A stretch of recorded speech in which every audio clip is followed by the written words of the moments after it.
Quisiera comenzar con un anuncio logístico para los que requieren de servicios de interpretación simultánea. Eh, encontrarán equipos para esto. Inicial, para aquellos de ustedes que necesiten o quieran servicio de traducción simultánea, pueden obtener los equipos al frente a la salida del salón. Now we can start. Good morning, everyone. Buenos días para todos. Bienvenidos a la primera sesión de la mañana de la Cumbre Internacional sobre Psicología y Salud Global. Muchísimas gracias por aceptar nuestra invitación y por estar presentes en el día de hoy. Y desde luego, un agradecimiento especial al público conectado a través de nuestro canal de YouTube. Y por favor, no se olviden de suscribirse y darnos la mayor cantidad de likes como quisieran. De parte de la Asociación Americana de Psicología y el Colegio Colombiano de Psicólogos, en sociedad con la Universidad de los Andes y la Asociación Colombiana de Facultades de Psicología, nos complace darle la bienvenida una vez más a este evento. Estamos muy emocionados de reunirnos y de combinar nuestras experiencias y compromisos para avanzar en los temas de salud mental y abordar los desafíos que requieren un liderazgo emergente. Y esto ciertamente es una ocasión que disfrutaremos mucho. Tras años de reuniones virtuales y colaboraciones, esta cumbre reúne a líderes de la psicología de diferentes partes del mundo para avanzar en los esfuerzos conjuntos para aplicar la ciencia psicológica a los desafíos globales de nuestra era. Antes de comenzar esta sesión de apertura, quisiera saludar a otro grupo importante de participantes. Ellos son los líderes emergentes presentes aquí en el día de hoy, los que son capacitados en este momento para afrontar los desafíos del futuro por venir.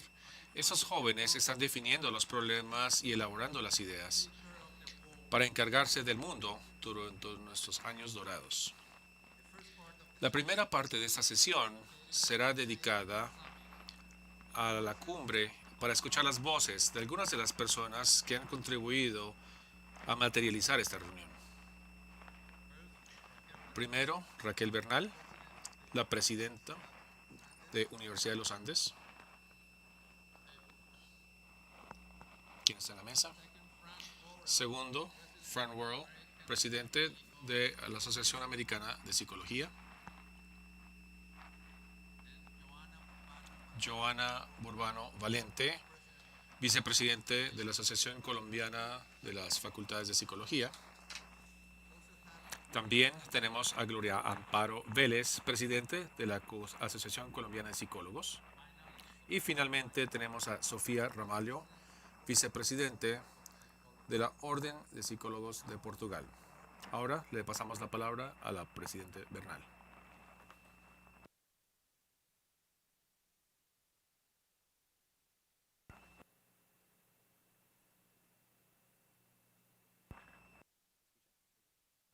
Buenos días, señoras y señores. Es un verdadero placer para esta universidad tener este evento. Buenos días. Afortunadamente, el anfitrión ya leyó a los organizadores principales porque me dijeron que tenía 3 minutos, pero no sabía esto por adelantado. Así es que buenos días. Buenos días a mis colegas en la mesa principal. Voy a ofrecer estas palabras en español si les parece bien. Yo sé que hay un servicio de interpretación. So, good morning to all the people that are present today. We would like to offer a warm welcome to the organizers of this summit. Thank you for the confidence in this country and this university. For us, it is a pleasure to have you at the University of Los Andes as hosts of this space of high relevance in the current global context. It is for us as a university a complete honor to have this important group of leaders and emerging leaders as well, with a vocation of service, with immense desire to work for their local context and to leave their grain of salt in this important global effort to create a new and broader awareness of well-being and health. Today we gather to carry out the second version of the International Summit on Psychology and Global Health, thanks to the summon of the IPA and the OPP. We are here today in a unique event in the world that gathers important professionals around a common issue, which is climate change. In its previous version, this summit was able to consolidate an important amount of associations of psychology willing to collaborate to generate responses to diverse challenges that we face today. Besides, they set the foundations for the formation of the Global Psychology Alliance, which has had a huge influence in addressing the challenges that are relevant as the mitigation of negative impacts of the pandemic due to COVID-19. With all of this, I would like to say that being here, sitting in this present event, this poses a great privilege, but also a great responsibility. To be here sitting means a complete willingness to build on a previous work that you have been carrying out. It involves being open to listening, to understand others, and to the collaboration. And lastly, this involves a commitment of taking actions, which sometimes will be very costly for us, but that will be very important to benefit the entire planet and humanity. This is probably the biggest challenge of all that we face in terms of addressing global issues. To talk about climate change, I like to use an analogy of a very interesting text written by Kenneth Boulding. Here he compares Earth with a spacecraft. For Boulding, Earth is a closed system where everything that is produced remains inside, and that each astronaut should be very clear on their roles to implement it with excellence to assure that the spacecraft is afloat with adequate conditions for the survival of the people that are inside that spacecraft. This is a fragile system, we can say, but it is highly efficient. Sometimes we forget that indeed, Earth is very similar to this. It's a spacecraft floating in space. It's just that instead of a couple of meters of length, it has thousands of kilometers, and instead of a couple of astronauts, they have millions of them, which besides constantly face issues such as economic crises, famine, and geopolitical conflicts, among many others.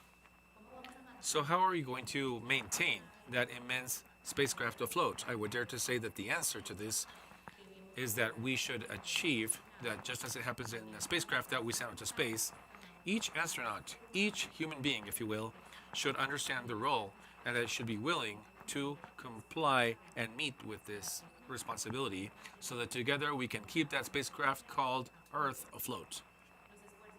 The efforts in terms of the changes in behavior, the capability to adapt and to transform of human beings start from psychology, and that will be fundamental to generate this understanding as to how to address our future. How are we going to effectively communicate the risks that bring about climate change? How are we going to prepare the population to take individual actions and at the same time that each one of us face the consequences that climate change have in a direct fashion on us? And with these consequences, I'm also referring to natural disasters as well as mental health issues derived from that climate change. How are we going to raise awareness in the privileged populations to take actions that will generate costs, but will also have a positive impact on a collective level above them and on us? The dilemma of always of the individuality versus the collectiveness. How are we going to generate an empathy within the populations of those nations that should adjust to important migration waves created by the displacement caused by climate change? To solve all of these doubts and questions are clearly a titanic labor, but that it is incredibly important. It should have a multidisciplinary way to address this, as it happens in all the challenges that we face currently in our world.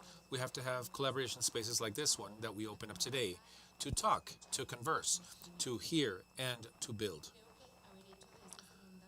Of making this second version of this summit to empower emerging leaders, the young ones, a second generation, if you will, it is very good. As generating this collective understanding of our role in the struggle against climate change will need many, many hands.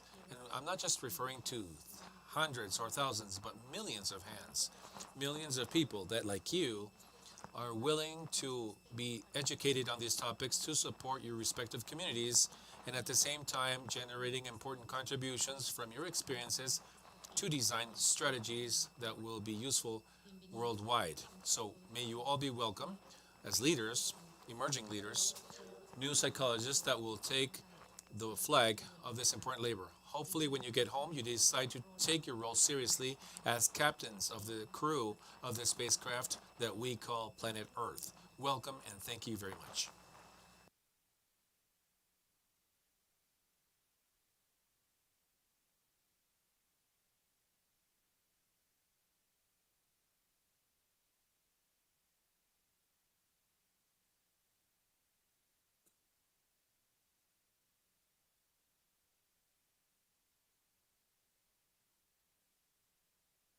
Buenos días.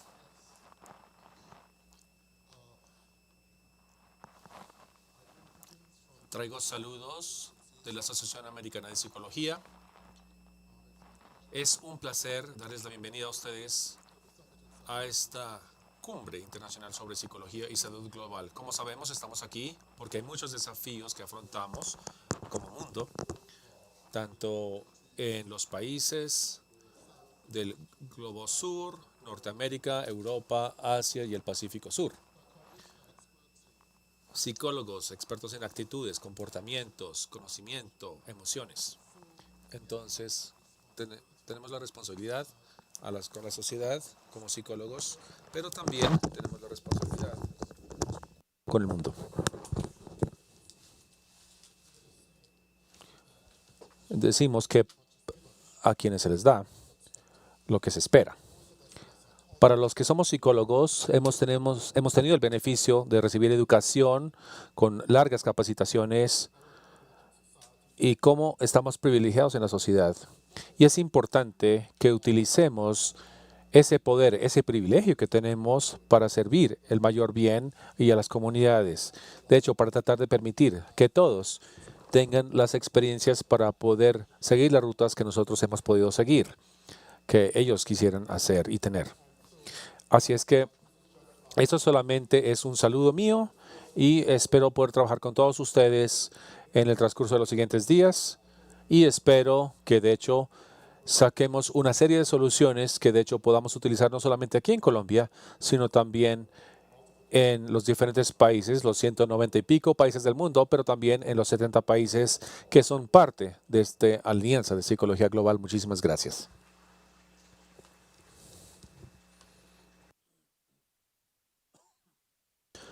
Muchísimas gracias, Frank. Ahora quisiera invitar a Ana Burbano, nuestra vicepresidente de la Asociación Colombiana de Psicología, de las Facultades de Psicología.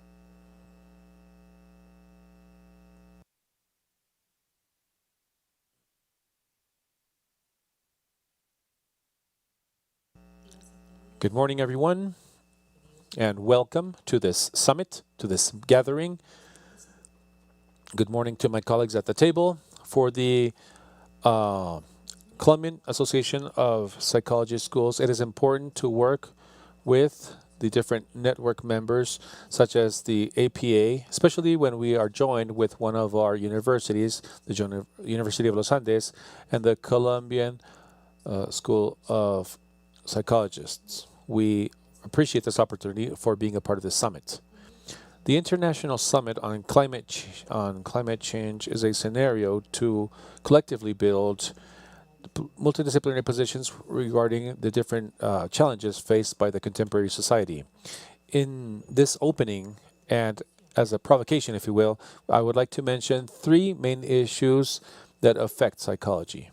The first one has the profound consumism that is causing the extinction of the planet. This imperious need of each human being to have an acceptance from society by way of objectualized situations will end us putting in severe danger of conservation and preservation.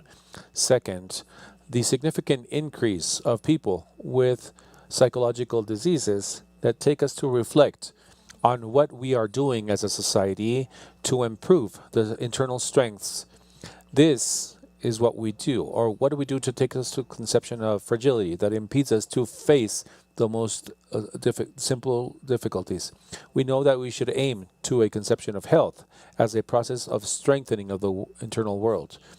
Even though we have to work for those that have diseases, the center should be focused on health. That is, to generate strengths so that daily lives can be much more friendly for each one of us.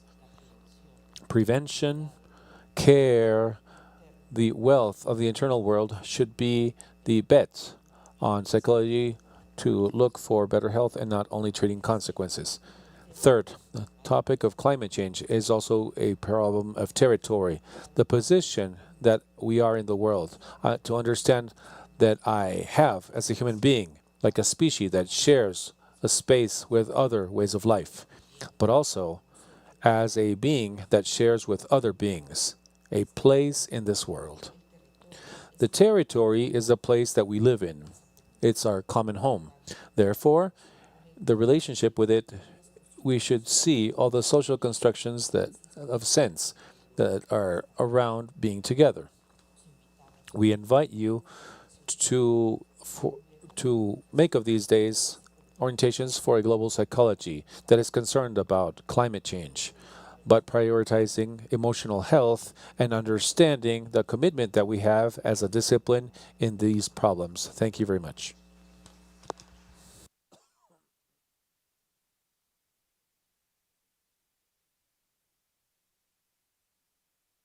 Quisiera recordarles una vez más, para los que afuera de este auditorio, justo afuera, ustedes pueden encontrar los equipos para interpretación simultánea de inglés a español y de español a inglés, en el caso de que ustedes quieran escuchar todas las presentaciones y que las puedan disfrutar.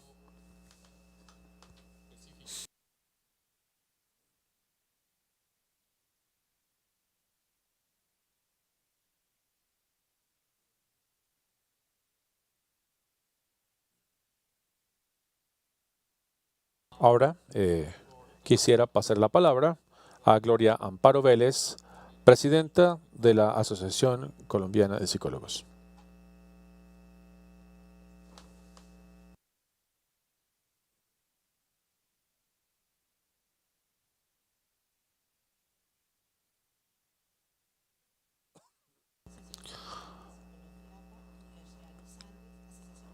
American Psychology Association, University of Los Andes, Colombian Association of Psychology Schools, psychologists from the Ukraine, the Global Alliance on Psychology, European Federation of Psychology Association, the International Association of Analytical Psychology, the School of Psychologists from Guatemala, the Association of Psychologists from the Philippines, and all of the people that are here present and online. A very warm welcome from the Colombian School of Psychologists, and welcome to Colombia.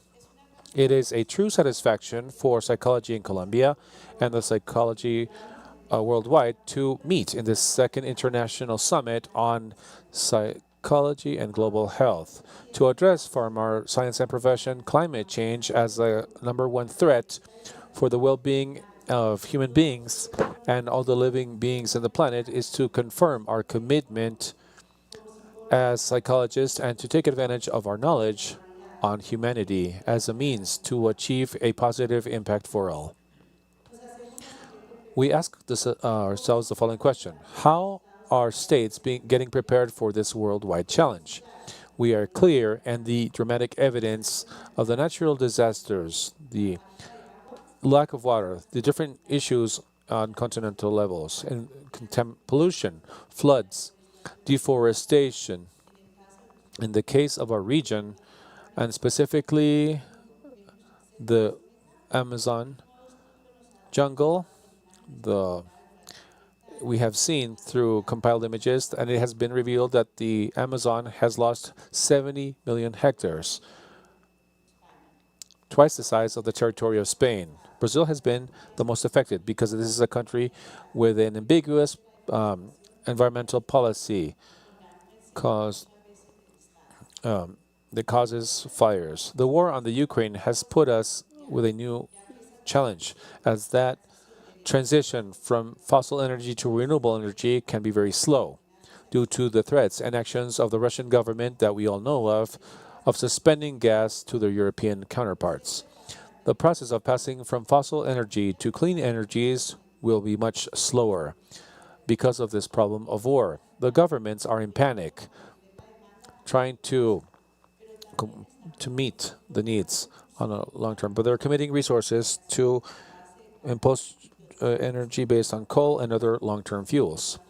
With the construction of thermal plants to coal, and their use is for 45 to 50 years. This situation is quite delicate on a medium and short term, long term, because this is going to not be able to attain or stop this global warming. This is a situation of risk because of the slowness of this transition, especially because of the war. This means that the governments should respond not only to the immediate threats, but also they should choose the commitment that they have worldwide with the environment. Today, we are here online and face-to-face and taking into account the achievements attained in the Summit of Lisboa of 2019 on climate change. This formulates the question, how can we continue preparing ourselves and being efficient to fight this worldwide challenge? So we are very clear that climate change is a threat at multiple levels, and that the inequality inside and within the countries make us all suffer, not us suffer the different consequences that are much more evident in situations like those mentioned before, and also the extended droughts, floods, the eruption of soil, and the famine that we are living. Among other phenomena that subdue people to scenarios that are highly stressing and insecure, affecting their mental integrity, physical integrity, and material integrity. Psychology has a lot to do and to say on this situation of climate change. We are the ones in charge of conceptualizing, prioritizing, and seek the individual well-being, besides studying the behavior, the perception, conception, adaptation, and ways of influence of the situation on people. This is vital to fight climate change because we have the tools to create effective programs that will able to have an influence on the behavior of people in favor of the environment. And also, by having this platform as a foundation, we are sought to have an articulation with governments, international entities, and diverse groups of interest to have an influence on the formulation and execution of public policies that will improve the conditions of people that suffer the consequences of this phenomenon the most.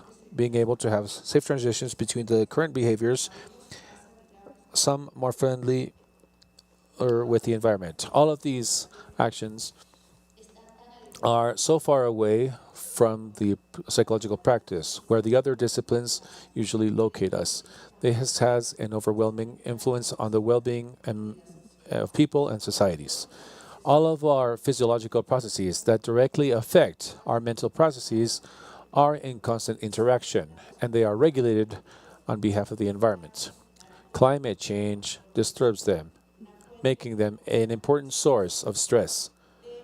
We should know that this positioning of psychology and the fight against climate change does not only depend on our associations and faculties present here. The youth should also have a paramount leadership in these efforts. And that is why I celebrate today the presence of our emerging leaders, the youth coming from different regions around the world that from the inaugural summit of 2019 have worked in favor of the population and psychology to build for all of us and the future generations a better world.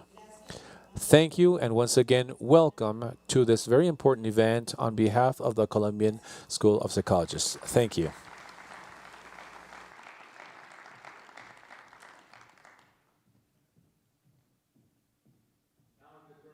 Ahora es el turno para Sofía Ramalho, vicepresidente de la Orden Portuguesa de Psicólogos.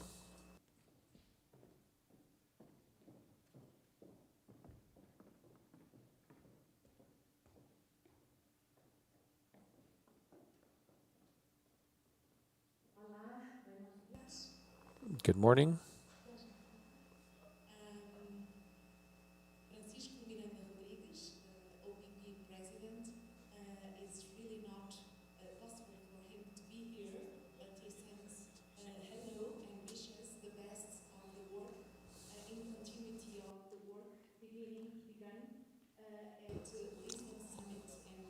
en noviembre del 2019.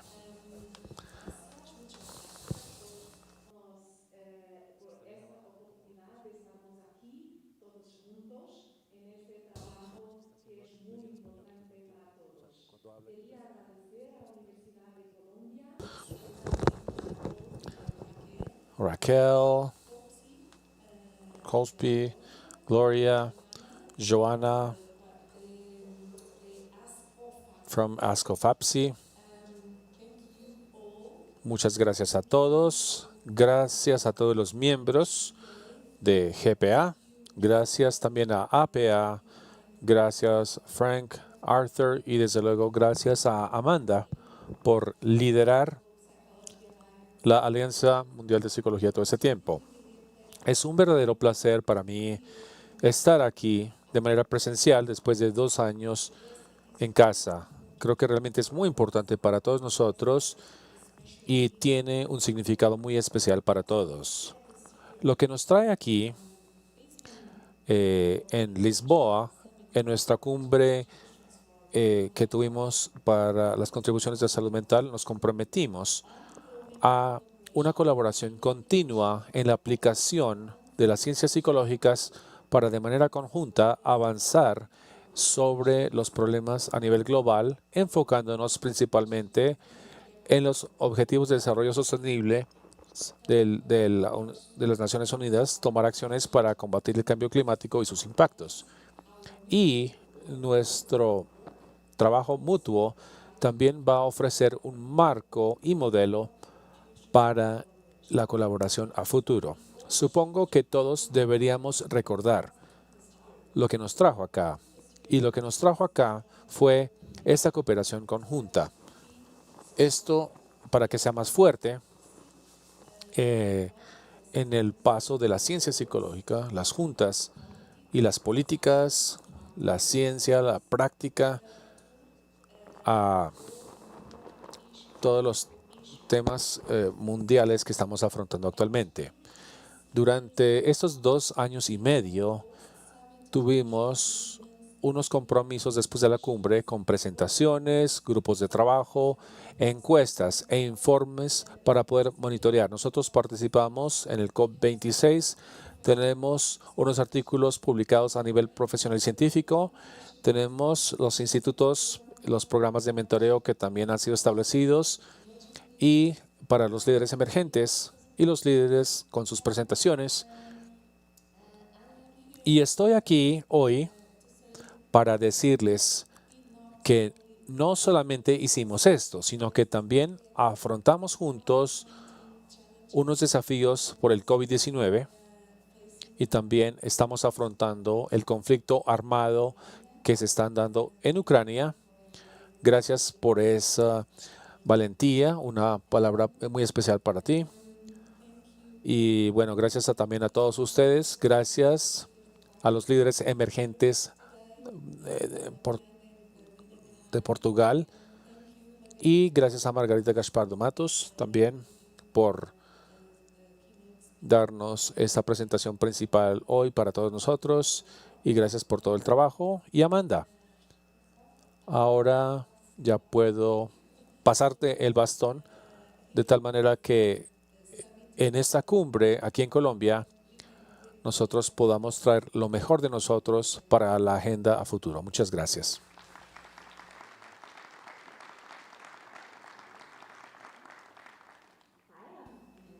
Yo me llamo Amanda Clinton, soy la presidente de la Asociación Americana de Psicología. El trabajo en equipo es lo maravilloso. Sofia y yo decidimos hacer esto como un par, como un dúo, porque realmente tenemos la fortuna de que podemos reunirnos en la cumbre de 2019 en Psicología Global con nuestros colegas en la Orden de Psicólogos de Portugal y los que están aquí también, así como con el apoyo de mi propio liderazgo, gracias en particular, en la Asociación Americana de Psicología. Como lo mencionó Sofía, en 2019 los líderes de diferentes partes del mundo se reunieron para realmente atreverse a creer en la posibilidad de crear un cambio global significativo. Hoy organizado como una alianza de psicología mundial. Nos reunimos de nuevo más fuertes aún.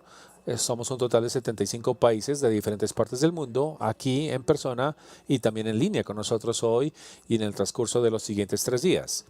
Hablamos docenas de idiomas, provenimos de diferentes backgrounds, and yet we have agreed that we need to work together to address climate, equity, and global health using psychological science.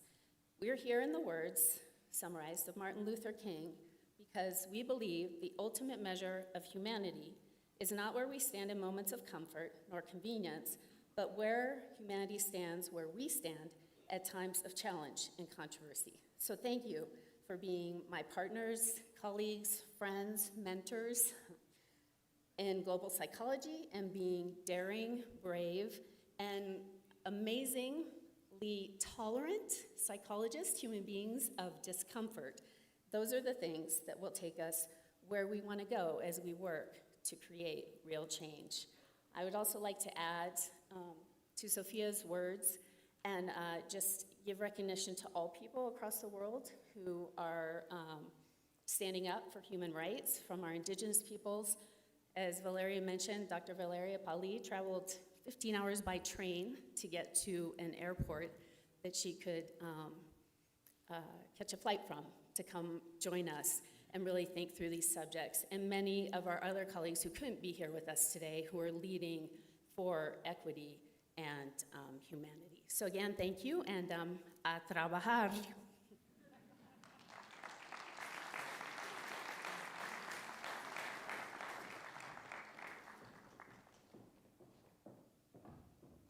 Thank you, Amanda, and thanks to all the speakers. Now I kindly invite you to sit in the front rows. I also want to invite you all to see a short video about Francisco Javier Vera Manzanares. He's a 13-year-old environmental activist committed to sharing his ideas worldwide about the need to protect forests and take firm steps against animal abuse, hydraulic fracking, and single-use plastics.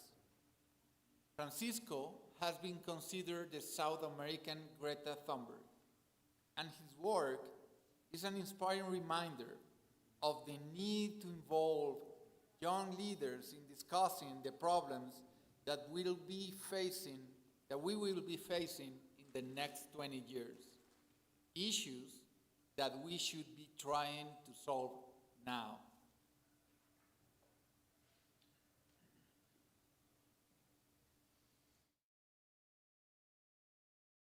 Hola a todos y a todas, mi nombre es Francisco Vera Manzanares y pues es un gusto saludarlos hoy en este espacio.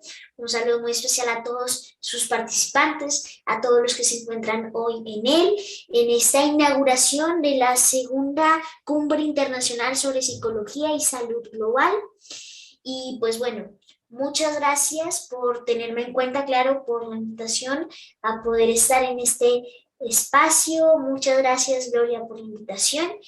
Y pues bueno, yo creo que para empezar me presento. Mi nombre es Francisco, tengo 12 años y soy asesor del Comité de las Naciones Unidas para los Derechos de los Niños, y pues tengo un movimiento ambiental que se llama Guardianes por la Vida, que busca pues enfrentar esa gran crisis que hoy tenemos, ¿no? Hoy tenemos bastantes problemas a nivel global, bastantes desafíos como humanidad, y uno de ellos, y el más grande se podría decir, es el cambio climático, que amenaza con nuestra propia existencia, ¿no? La crisis climática pues es una consecuencia de años y de años de venir explotando el planeta. Hoy tengo justamente una camisa que dice "Pare la guerra en el mundo", pero si nos ponemos a pensar, el cambio climático también es una guerra más. Va a llegar tal punto en donde no vamos a poder distinguir entre refugiados políticos y refugiados climáticos. Es un gran problema de una magnitud, inmensa, y que evidentemente no es ajeno, por ejemplo, a la política, a la democracia, a la desigualdad, a la pobreza, a la economía. Es un tema transversal realmente. Y ya hay teorías que, como lo digo, plantean incluso nuestra propia destrucción, ¿sí? Nuestra extinción, mejor dicho. Pero sin embargo, para un problema tan grande no nos podemos quedar de manos cruzadas. Einstein decía que el mundo no se va a acabar por quienes hacen el mal, sino por quienes no hacen nada frente a las personas que hacen el mal. Entonces, yo creo que para empezar, después de ver un poco la situación global con la crisis climática, que es algo pues que tiene que ver con el tema social, con las desigualdades, con las pobrezas, pues yo creo que más que quedarnos de brazos cruzados y analizar la situación, hay que es que actuar, mejor dicho, ¿sí? Actuar desde nuestra ciudadanía, ¿sí? Yo considero que cada uno como ciudadano, incluso los niños, podemos participar, podemos hacer todo lo posible y poner todos nuestros esfuerzos para construir una sociedad desde la diferencia que también tenga en cuenta el medio ambiente, para construir paz ambiental, para construir no solo paz entre nosotros como especies, sino también para construir paz con el resto de especies. Y es que lamentablemente hoy también, además de vivir la crisis climática, vivimos en una sociedad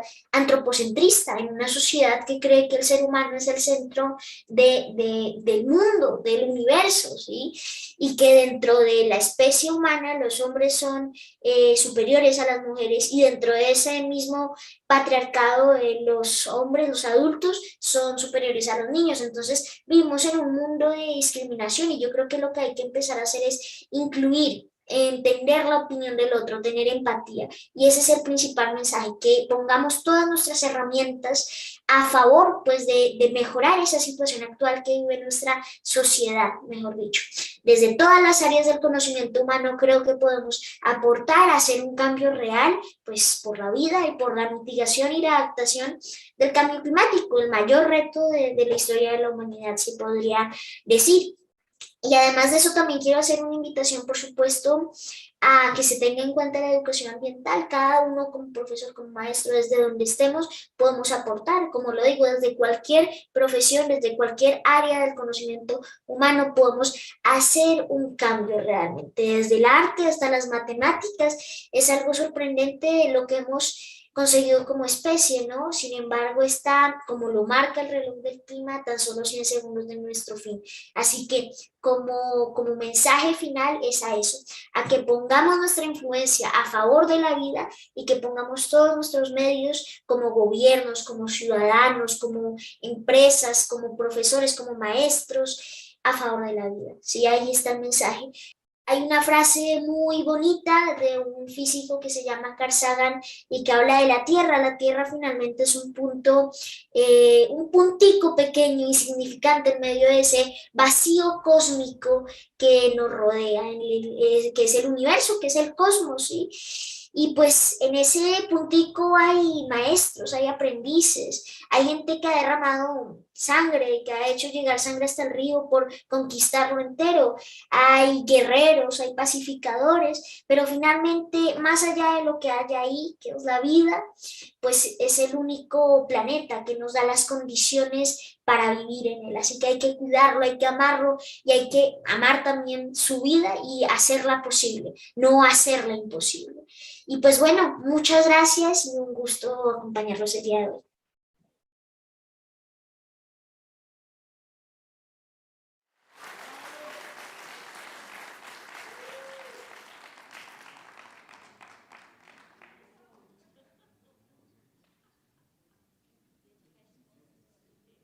For the second part of this session, we are fortunate to count on the participation of experts and thought leaders from different disciplines and walks of life. In that spirit, we decided to begin with a provoking conversation between Sergio Cristancho and Diego Restrepo on mental health, climate change, and equality, challenges for psychologists. Sergio Cristancho is the Colombian Vice Minister of Science, Innovation, and Productivity. He's a psychologist from the Universidad de los Andes with a PhD in Cultural and Environmental Psychology from the University of Illinois. He has been a full-time professor at the Department of Family and Community Medicine and the National Center for Rural Health at the University of Illinois. and visiting professor at universities in Colombia, Brazil, Chile, Mexico, and Guatemala. He has also worked at the National School of Public Health and was Vice Chancellor for Research at Universidad of Antioquia. Diego Restrepo, on the other hand, is the current academic director of CESU University in Medellin, Colombia. He is a psychologist with a master's in psychology and a PhD in public health. He was the president of the Colombian Association of Psychology Schools until 2020. Sergio, Diego, the floor is yours.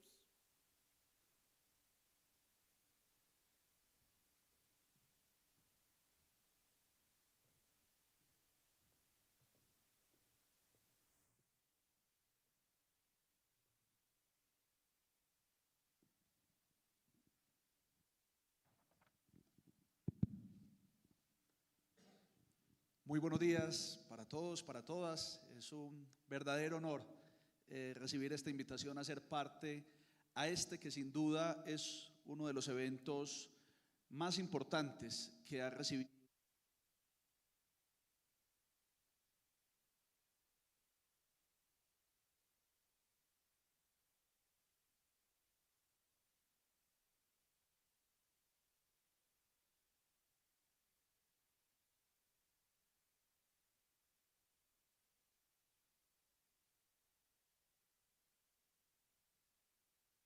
The reason as to why we are summoned to these days of gathering.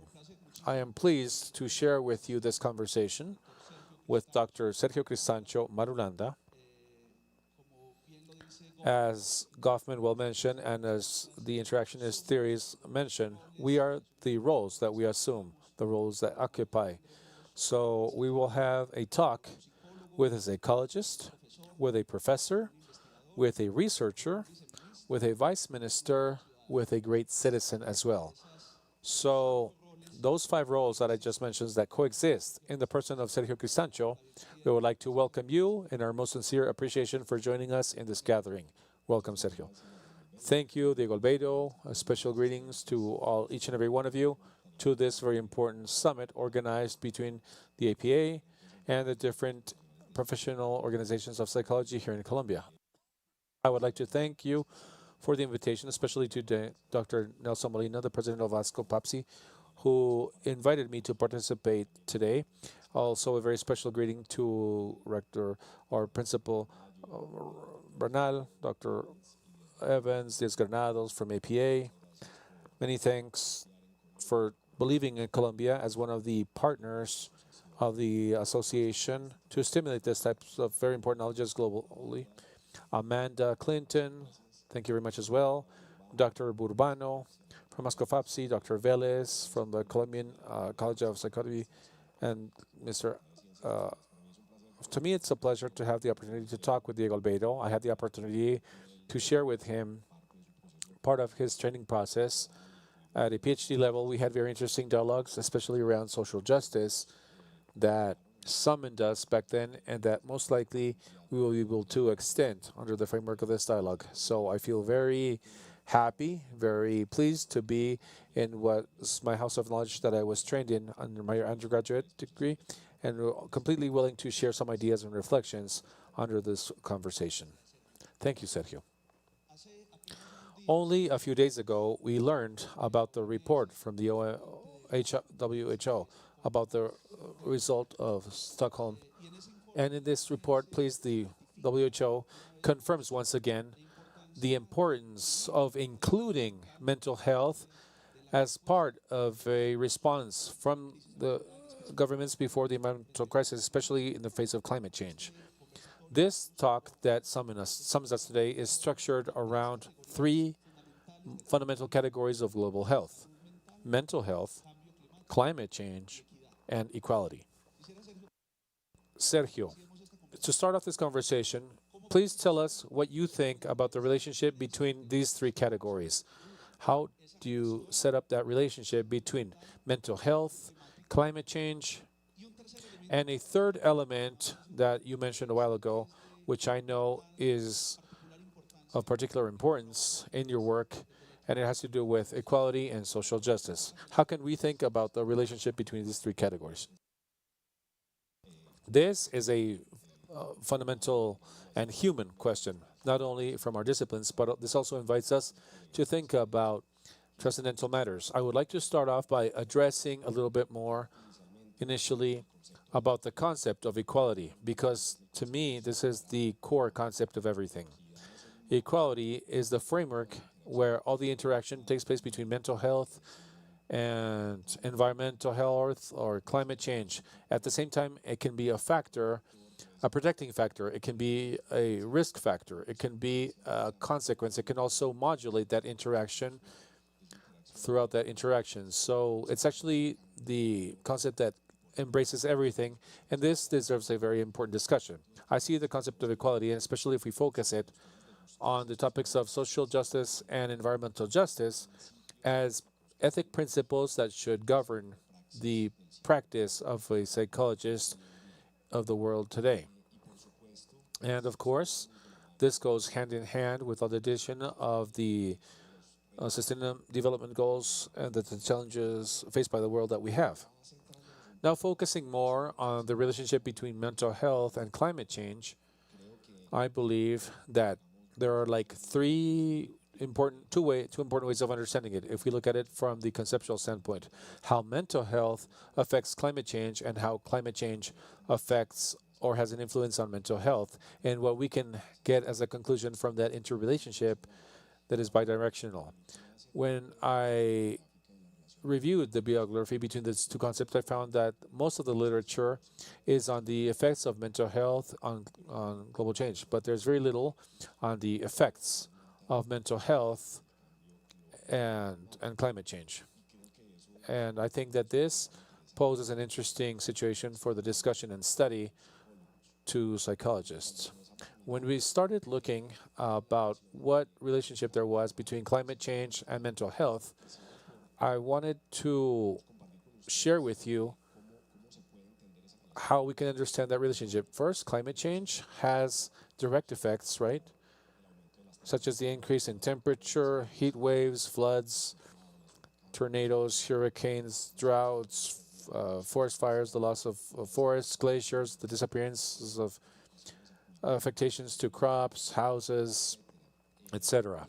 And those direct changes generated by climate change have indirect effects that have to do, for example, with the food sovereignty, the relationship with the territory due to migrations that have taken place due to all this phenomena, the economic difficulties that emerge that we have seen in many countries, the loss of community identity, changes in employment and work conditions, those migrations that I mentioned now, and even conflicts to achieve access to those limited resources that become not very accessible. So these are indirect effects, and if we look at the role of those indirect effects on mental health, well, then we start tracing lines and that relate things to each other.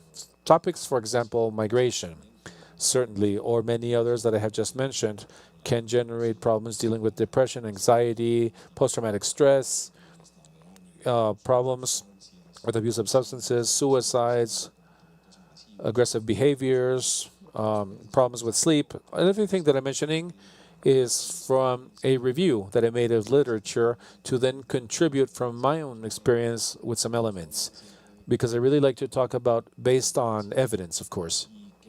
And I believe that these lines that have to do with climate change and mental health have to be understood in a much more specific way. I believe that the situation with food insecurity can generate in a family or in a community or an individual.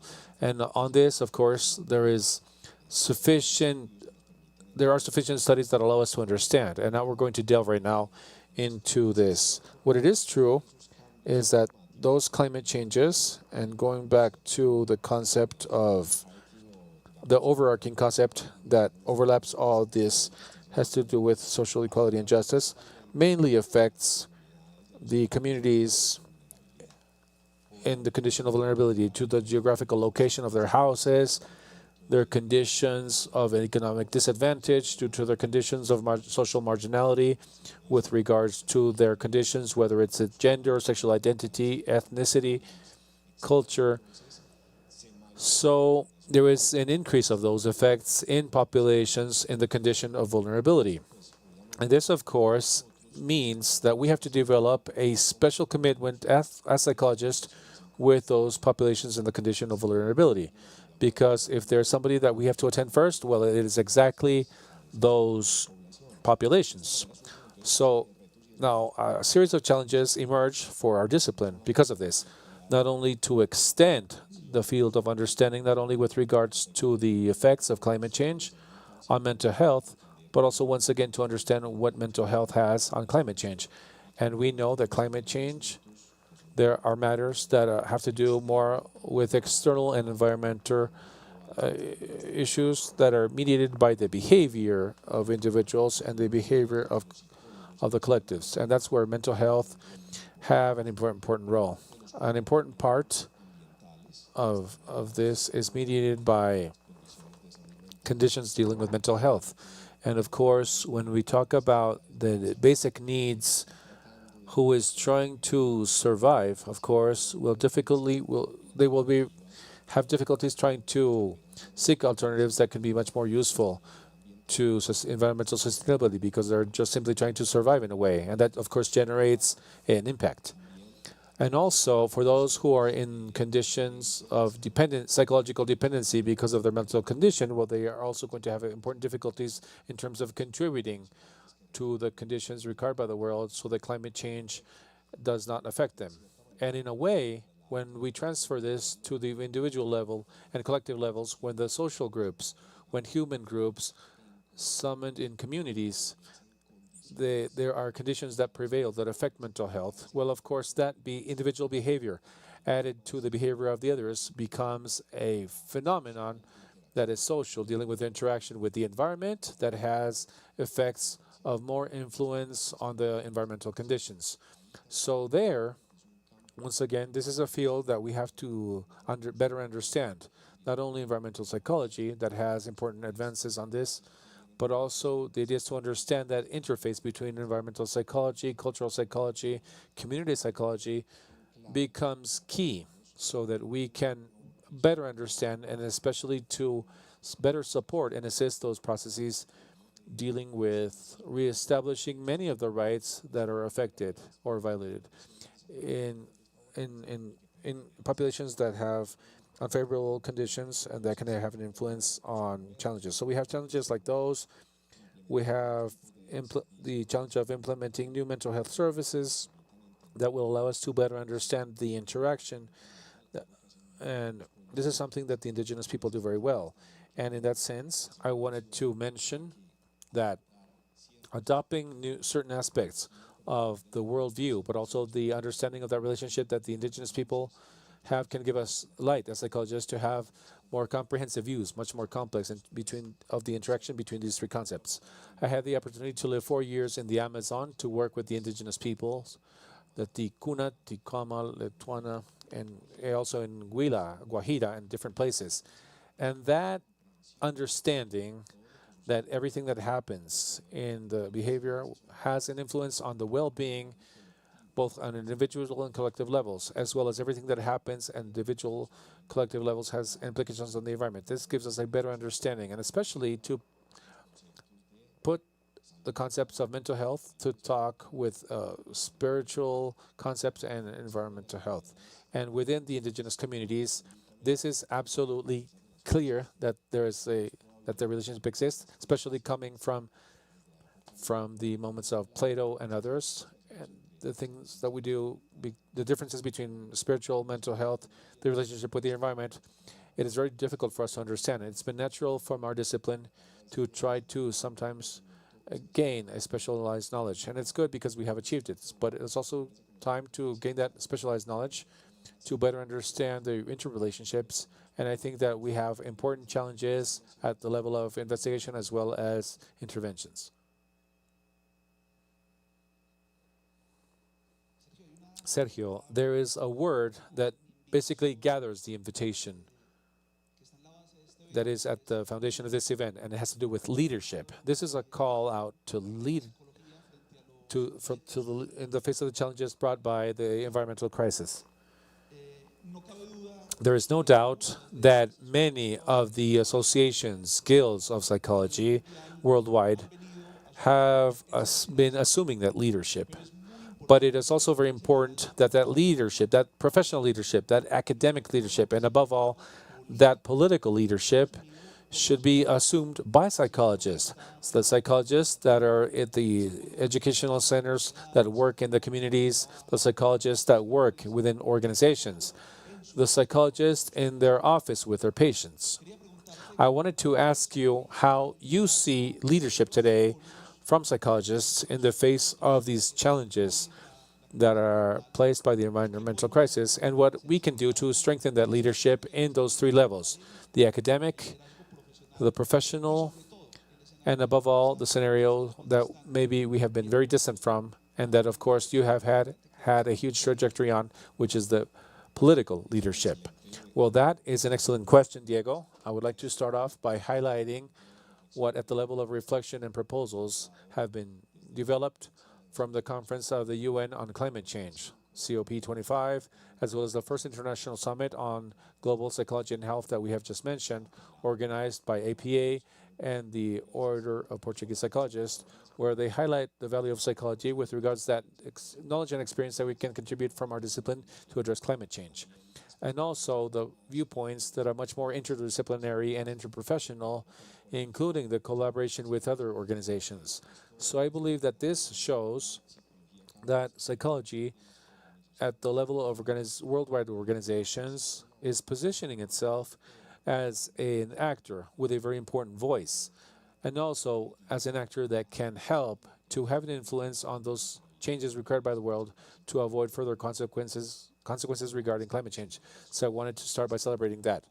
With regards to the role of psychologists in practice and these topics, I think that slowly we have been positioning ourselves both in the academic environments as well as the professional environments and public policy and government environments, almost in an instinctive fashion. And from the knowledge and interest, we have been able to reach spaces where we have been able to make decisions that are very important to contribute to this. We have been very shy on that, I should also say. And on that, we will have reflections with regards as to how we can think about ourselves in terms of strengthening those capabilities. But right now, I feel that we have been very shy with regards to the possibilities offered by the discipline of psychology in terms of having more influence on these environments regarding relevant matters worldwide. Sometimes, because of our shyness, we have excluded ourselves from the important decision-making locations. We have confined ourselves from the practice and the interaction one-on-one at a clinical level or from organizations in terms of organizational aspects or educational aspects or many other experimental environments. Maybe we have lost that opportunity, and the call is to start recovering those spaces where we could have been having an influence on. And we do also need, and this is something that we can talk about later on when we reflect on training and education, to strengthen our leadership and what we can do to contribute in the different scenarios to these topics.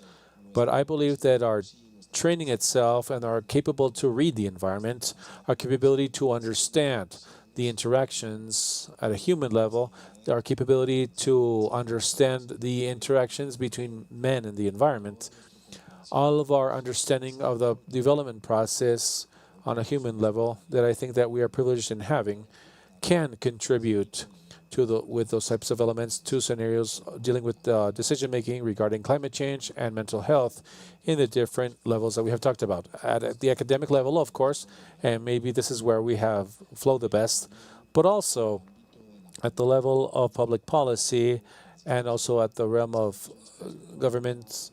This is somewhat is unknown for us. Now that I have had the privilege of being in a government entity and from the psychological standpoint and from my understanding and the experience that maybe I have had to be able to contribute to the solution of important challenges such as the creation of a public policy on science, technology, and innovation for our country, to trace routes for the following years, to solve issues of important interest regarding climate change, health, regarding COVID-19, the social and human development of equality, creative industries, and everything that has to do with water, climate change, biotechnology, bioeconomy, environment, and many other areas prioritized by the country. From that understanding, I believe that I have found that not only it could be me, it could be many psychologists that we could be in those environments, contributing, reflecting, understanding, proposing that would have a good acceptance. So the call is so that we can lose that shyness in terms of attitudes in the training processes. They just to strengthen those components that can take us to lead those skills and to have an influence on these environments. And above all, to take advantage with that when we have an opportunity of those to associate by way of professional networks and the different networks of knowledge that we have access to as psychologists, to contribute and to support those guidances and decision makings and the formulation of public policies that can be done from the government level above all. So I think that there we have a very interesting field to advance. Sergio, you emphasized on something that I consider to be fundamental, and it is the topic of training or education. I had the possibility to learn about many psychology programs in Colombia and other countries, and I have found that these topics occupy a peripheral position within the curricula that is making of this a structural problem in terms of debate training of our psychologists. Added to that, what you just mentioned is that possibly we also have a task at hand in the face of the training and education for global leadership of our psychologists. So which do you think should be the commitments that we should assume by those of us who are facing the training of psychologists to assume this leadership in the face of the problems dealing with the environmental crisis? Well, reiterating the broad opportunities that we have in terms of having influence on positions of high levels at universities, within the social organizations and the communities and government agencies and companies, well, of course, we require a series of skills that besides the one we have from our traditional training as psychologists that have a lot of contributions to these roles. I think that these need to be supplemented with other skills that throughout this experience I have been seeing that could contribute to this. Topics, for example, such as those of education and public policy. It is fundamentally important in an environment where we want that the changes that we propose should be steady under the framework of time. I mean, so it should not just be an intervention of a community that lasted 1 or 2 years and that was over. No. For those of us who have worked in communities and for those of us who have worked in projects, we know that the challenge is that at the end of the project, what is going to happen? And many of these efforts made cannot be continued, especially because they are not installed as a public policy in the different environments or regional, municipal, or national scales, or what's more, international agreements, right, as they are required. So I think that education and public policy is very important for us as psychologists, and it's not always present in our curricula. So it would be very important if we could have more strengths on that to better understand how the dynamics of the generation and design of public policies, monitoring, assessment, the transformation via public policy. So I think that's very important. Also, if you want to colonize spaces of leadership, it would be very important to develop skills around the administration, strategic planning, that many of us who are here today who have had the opportunity to be there, we have been acquiring this almost in the same path, and not outfitted of curricula, and we have been able to supply those tools. But I think the topics such as administration, thinking, strategies, strategic planning, decision making at an executive level is also very important for us in a discipline where we are always thinking about debating a lot and generating contrasts and generating academic debates. This also becomes very important to capitalize and make decisions at an executive level, that we cannot always have long dissertations regarding each topic. And I think that this is something that can really help us to colonize, if you will, and to contribute from those spaces of leadership at an administrative level, at an organizational and public levels as well. Also, the exploitation of the strategic information systems for decision making. I think that nowadays, with all of the advances in technologies and information, the digital technologies, psychologists would have to have more capabilities to exploit that information, to be able to develop better decision making.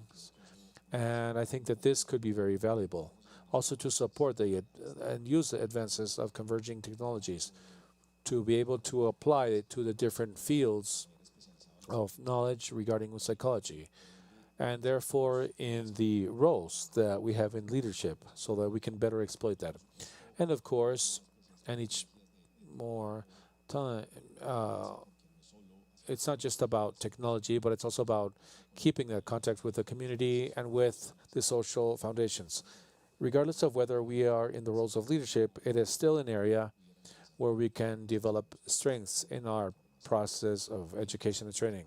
Strategies like those being used by dual education for companies are interesting, but this should not only be expanded to private organizations, but these should also be for state organizations. It would be good if we could have those training processes in those practical environments, so that we can have a better knowledge and also be able to have better work binding conditions, so that dual training could be extended out to other scenarios.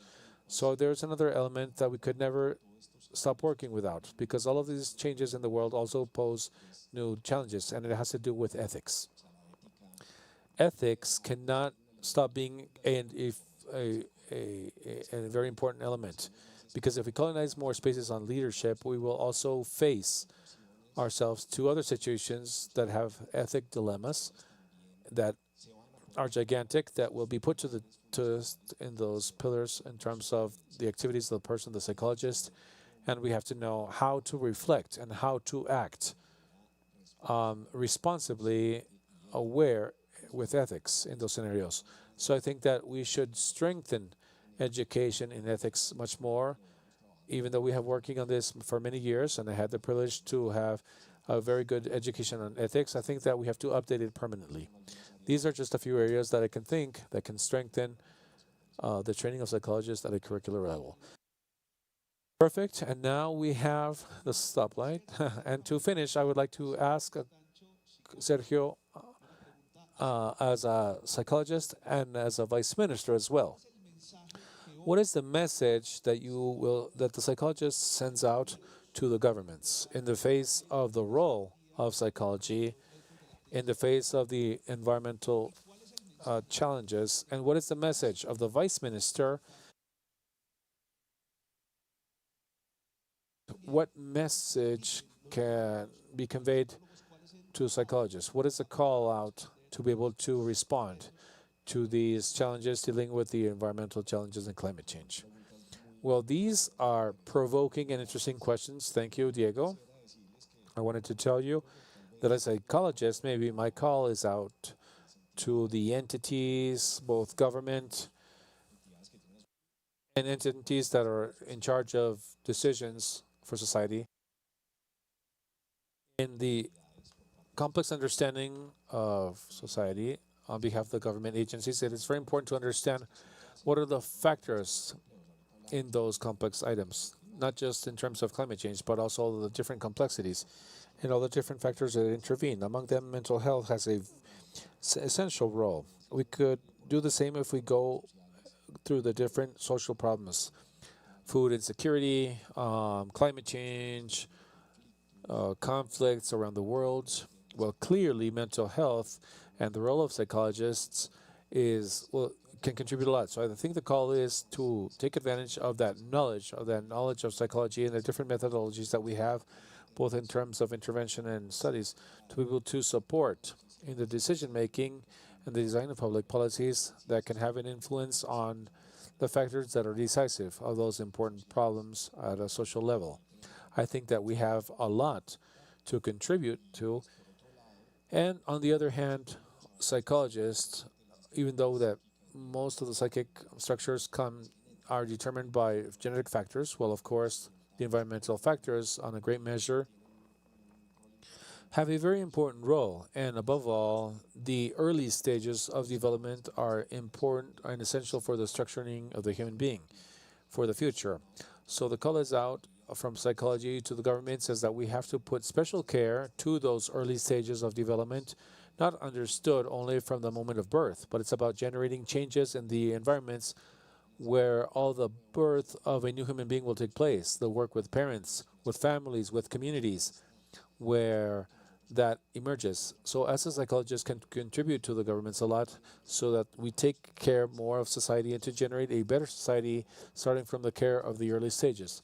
And that is why any government plan would have to have as a great priority those interventions at the level of early childhood. And this should be the pillar where the rest of the interventions will be structured around. And I think that this is an understanding that we as psychologists have that not everybody has, and that we should be very insistent on the fact that we have the better protection for the rights of children and girls, the teenagers, and family environments that they are raised in and the communities that they are in. So this would be a very important call out. And we should also work in a more coordinated fashion, not only us as psychologists, where the government agencies, but other supporting agencies. For example, community organizations, churches, boards. So we have to do a coordinated work for the protection of that early childhood. And from a comprehensive view, we can't,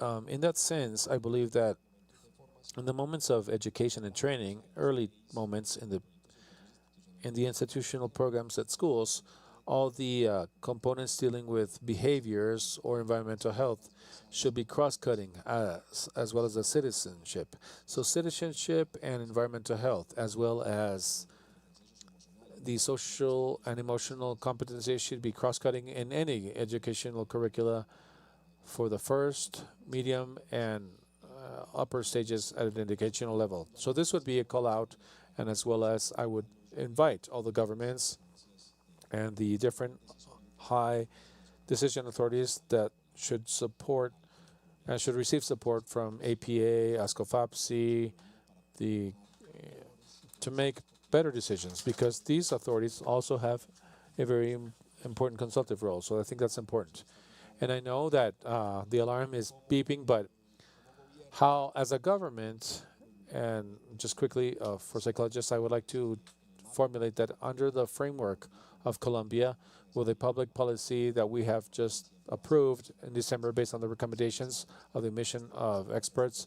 And here we have Silvia Restrepo, who is the Vice Director of Research, who is also a member of that mission of 47 experts summoned by the national government to trace a roadmap in terms of science, technology, and innovation to generate a series of recommendations around 8 thematic topics that are very important. She was on environment, she was the leader of that focal point. And as psychologists, we also have to insert ourselves in what we can contribute in the development of recommendations of those 8 focal points. There is a roadmap for the next 10 years where we will guide many of the mechanisms for funding of science and also many dynamics as a country. So it's so good to understand what we can do in those 8 focal points that I basically summarized when I talked about the priorities of health, particularly on those of human development with equality, sciences of life and health, and everything that has to do with bioeconomy, biotechnology, and regarding climate change. So they have very important things to do. And lastly, and I believe it would be very important as a representative of the government to make that call out, so that as psychologists, and here I would like to use a concept that Nancy Naples talked about in a speech she gave when she was the president of the Society for the Studies of Social Aspects in the United States. She said that everything is about transcending borders. And transcending borders not only entails to generate interdisciplinary talks, but also intersectorial, and to put the research with the applied and innovation aspects, and with all the process dealing with transfer and impact and transformation on a social level. And this also means to generate dialogues at a global level and to delimit those arbitrary limits so that we can generate these types of dialogues. So the call is out so that from the discipline of psychology, we can summon those dialogues, and so we can also be participate of those dialogues that we are still not participating in, where we can have important influence. So this would be the call out, and sorry for having gone past my time. Time will always be short, Sergio, for what summoned us today in terms of this topic. I would like to reiterate my thanks for joining us. We are highly encouraged to hear about the stances from Francisco, this wonderful kid that shows us that indeed the attention to childhood is the first step that we should take to generate structural changes for the future. And this also fills us with a lot of hope to have in Colombian psychology protagonists like Sergio Cristancho, who from his position as a professional working with the communities, from the classrooms, from the different positions at higher educational institutions, and now from the government level, they are truly supporting the generation of a leadership for the challenges that are imposed by global health, environmental crisis, and climate change. So, Sergio, thank you very much for this very inspiring conversation. Thank you, Alveiro, and a hug for you and all of you.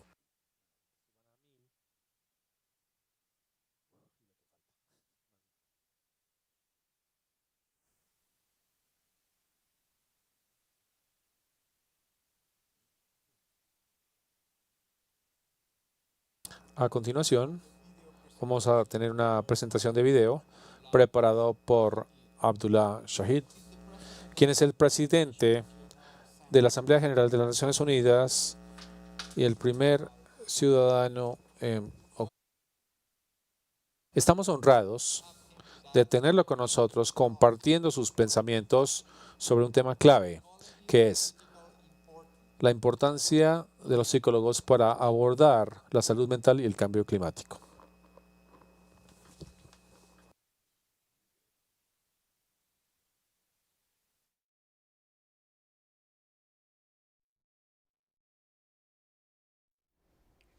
Dear friends, I thank the organizers for the kind invitation to today's International Summit on Psychology and Global Health, Leadership for Emerging Challenges. This event is both timely and opportune, taking place against the backdrop of a triple planetary crisis: climate change, pollution, and biodiversity loss, as well as a continuing pandemic which together are triggering a deluge of mental health challenges. The pandemic in particular has compounded existing challenges brought on by rapid urbanization, communal disintegration, and growing disparities in wealth. Meanwhile, our news stories are dominated by headlines of political strife and conflict, social inequality and exclusion, and the existential dangers posed by the climate crisis.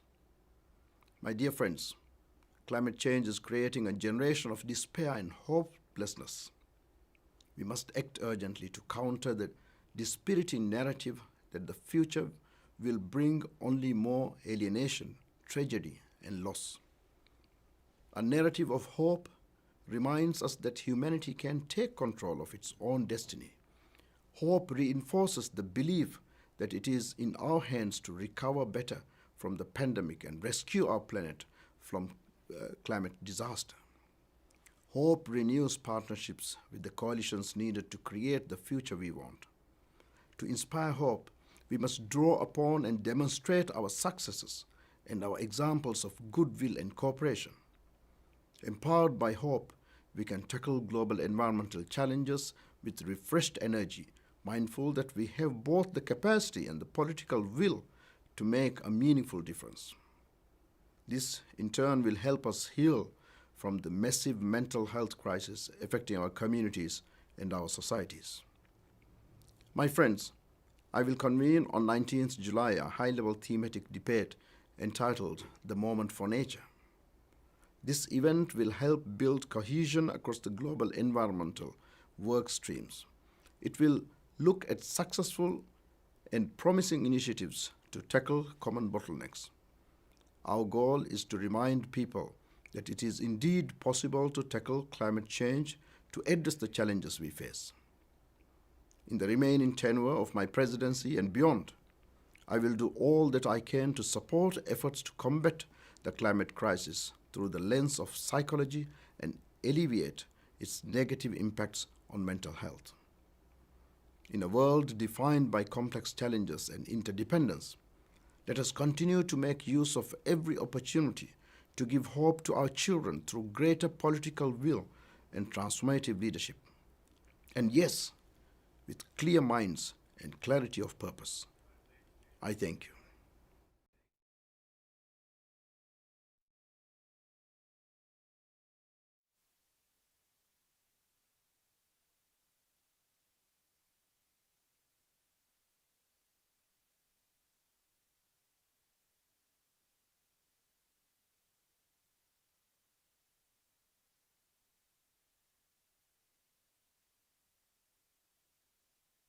Bogotá is a frigid city, or in other words, a surprisingly cold town in the tropic. So to warm us up a little bit, let me ask you to receive our next speaker with a big round of applause. After all, he's our president, the APA president, I mean. Frank C. Worrell, the current president of the American Psychological Association, is a professor in the Graduate School of Education at the University of California, Berkeley. He also holds an affiliate appointment in the Social and Personality Research Group in the Department of Psychology. Among his achievements and contributions, Dr. Worrell has served as editor of the Review of Educational Research and was a member of at large on the board of directors of the APA. The topic he will discuss today is meeting our global obligations, psychology in service to society. Welcome.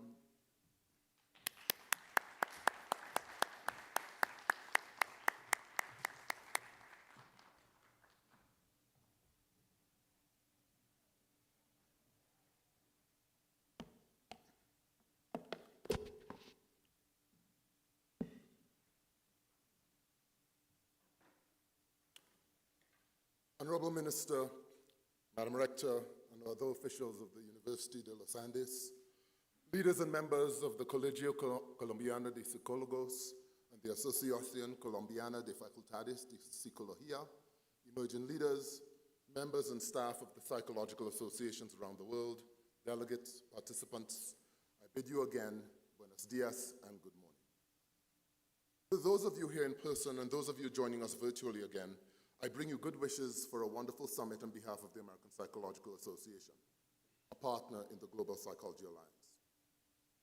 At this time in history, I do not think it is an exaggeration to say that society needs what psychological science and psychologists have to offer more than ever. The list of problems, areas in which psychological science can contribute is a depressingly long one. Considering only problems in the United States, the list includes drug overdoses, high suicide rates among individuals, increased stress, depression, and anxiety levels in children, adolescents, and adults, climate change, as we've heard mentioned several times already, the clash between our love of technology and our desire for privacy, the increase in discrimination and hate crimes towards ethnic, racial, and sexual minorities, and the ongoing effects of profound income inequality in our society, leading to deep poverty, homelessness, and disparities in health, mental health, and education. And all of these challenging issues occurred before they were made worse by COVID-19. I'm acutely aware that many of the issues that I've mentioned are not limited to the United States, but are being experienced in countries around the world, from North America and Europe to Central and South America, the Caribbean, Africa, the Middle East, Asia, and the South Pacific. I am a fan of science fiction, although I've had less time to indulge that passion these days. And I'm particularly struck by the two contrasting visions of the future that are offered in the science fiction world. In one universe, there's the universe of the Mad Max movies, for those of you who are familiar. The world is a desolate and barren place, with individuals fighting for food, water, and survival.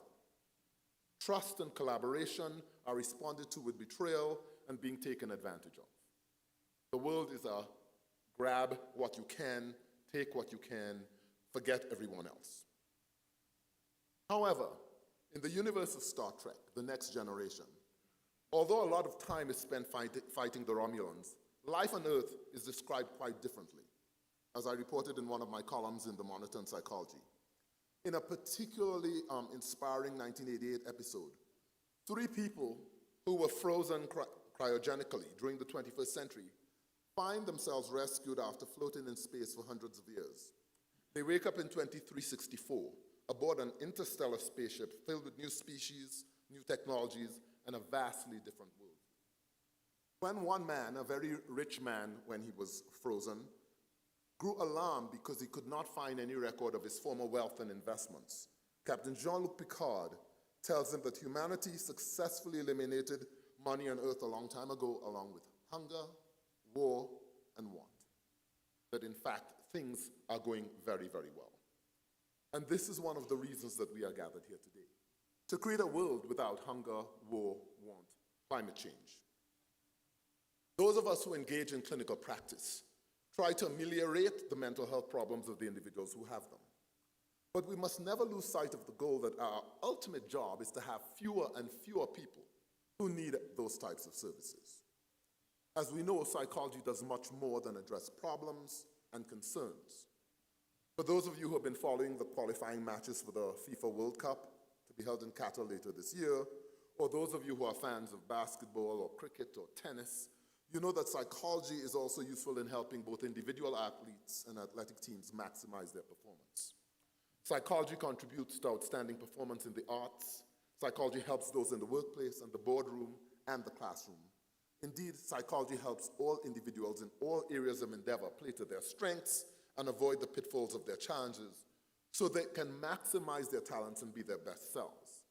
And I, for one, continue to hope for a time when there are fewer problems for psychological problems to solve, leaving more time for us to focus on development and growth. But unfortunately, the world is still a place where challenges are quite common, as we have heard, which brings us back to why we are here today. We are here today because there are too many people who are suffering from mental health problems without the hope of getting any treatment. We are here today because although the world is a very wealthy one, and a few individuals can pay $50 million and upwards for a short ride in space, there are millions of people who cannot afford food, housing, medical treatment, and education. We're here because millions of children are not getting either food or education, leaving them without the chance of becoming a contributing citizen in the country in which they live. We are here today because in the quest for more money, and in a society that I live in the United States where capitalism reigns, in a quest for more money and services in wealthier countries, we continue to change our climate, to damage it, and to have negative effects on the lives of the less fortunate in all countries. Many of us have seen the images of some of the smaller islands in the tropics where, in fact, they are getting less and less land area as the oceans rise. In my home country of Trinidad and Tobago, we have lost much coastline and have had to relocate some villages. We are here today as psychologists in training from psychological associations in more than 70 countries to continue to work towards and address the challenges that we face, not only in our home countries, but in the world. The impact of the problems we face do not stop at national borders, and the solutions to these global problems will not come from any one country. Rather, the solutions will come from our collaborative efforts as a collective of concerned citizen psychologists with the best interests of both our individual countries as well as the ever-shrinking world that we are all a part of. Coincidentally, Apple TV has just started a program on Isaac Asimov's Foundation series. This is another science fiction series that I read as an adolescent. Isaac Asimov wrote these books in the 1950s, before computers and cell phones and the internet. And in these books, a group of scholars called psychohistorians use big data to shorten the time of chaos in the galactic empire.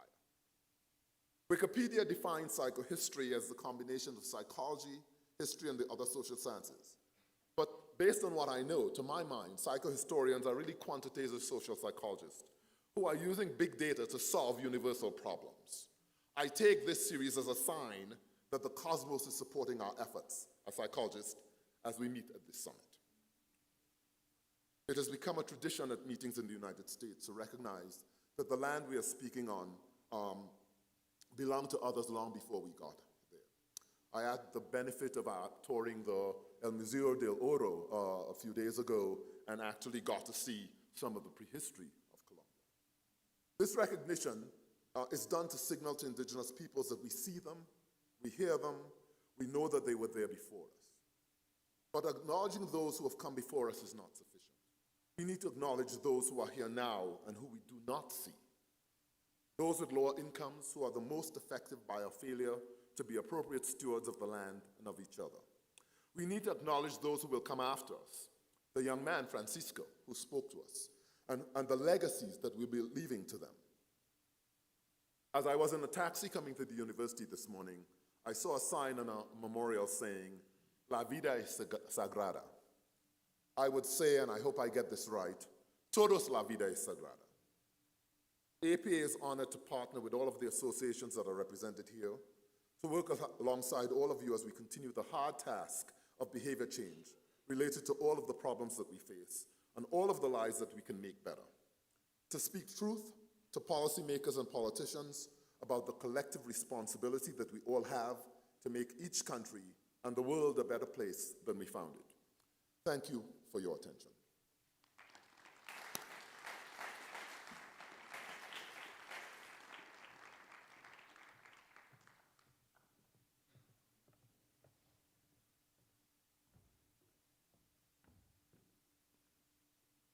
I want to invite now Professor Silvia Restrepo. She's currently the Vice Chancellor for Research and Creation at the Universidad de los Andes. A leading expert in plant pathology, Dr. Restrepo has produced extensive research on cassava diseases and solanaceous crops. She has received several awards, including the Elizabeth Gross Prize from the School of Science for Distinguished Research, the Third World Academy of Science Award to Young Scientists, and the Louis Malassis International Scientific Prize for Agriculture and Food, among others. It is a joy to have you here today with us, sharing ideas and challenges about betting on interdisciplinary research as the solution to society's most urgent challenges.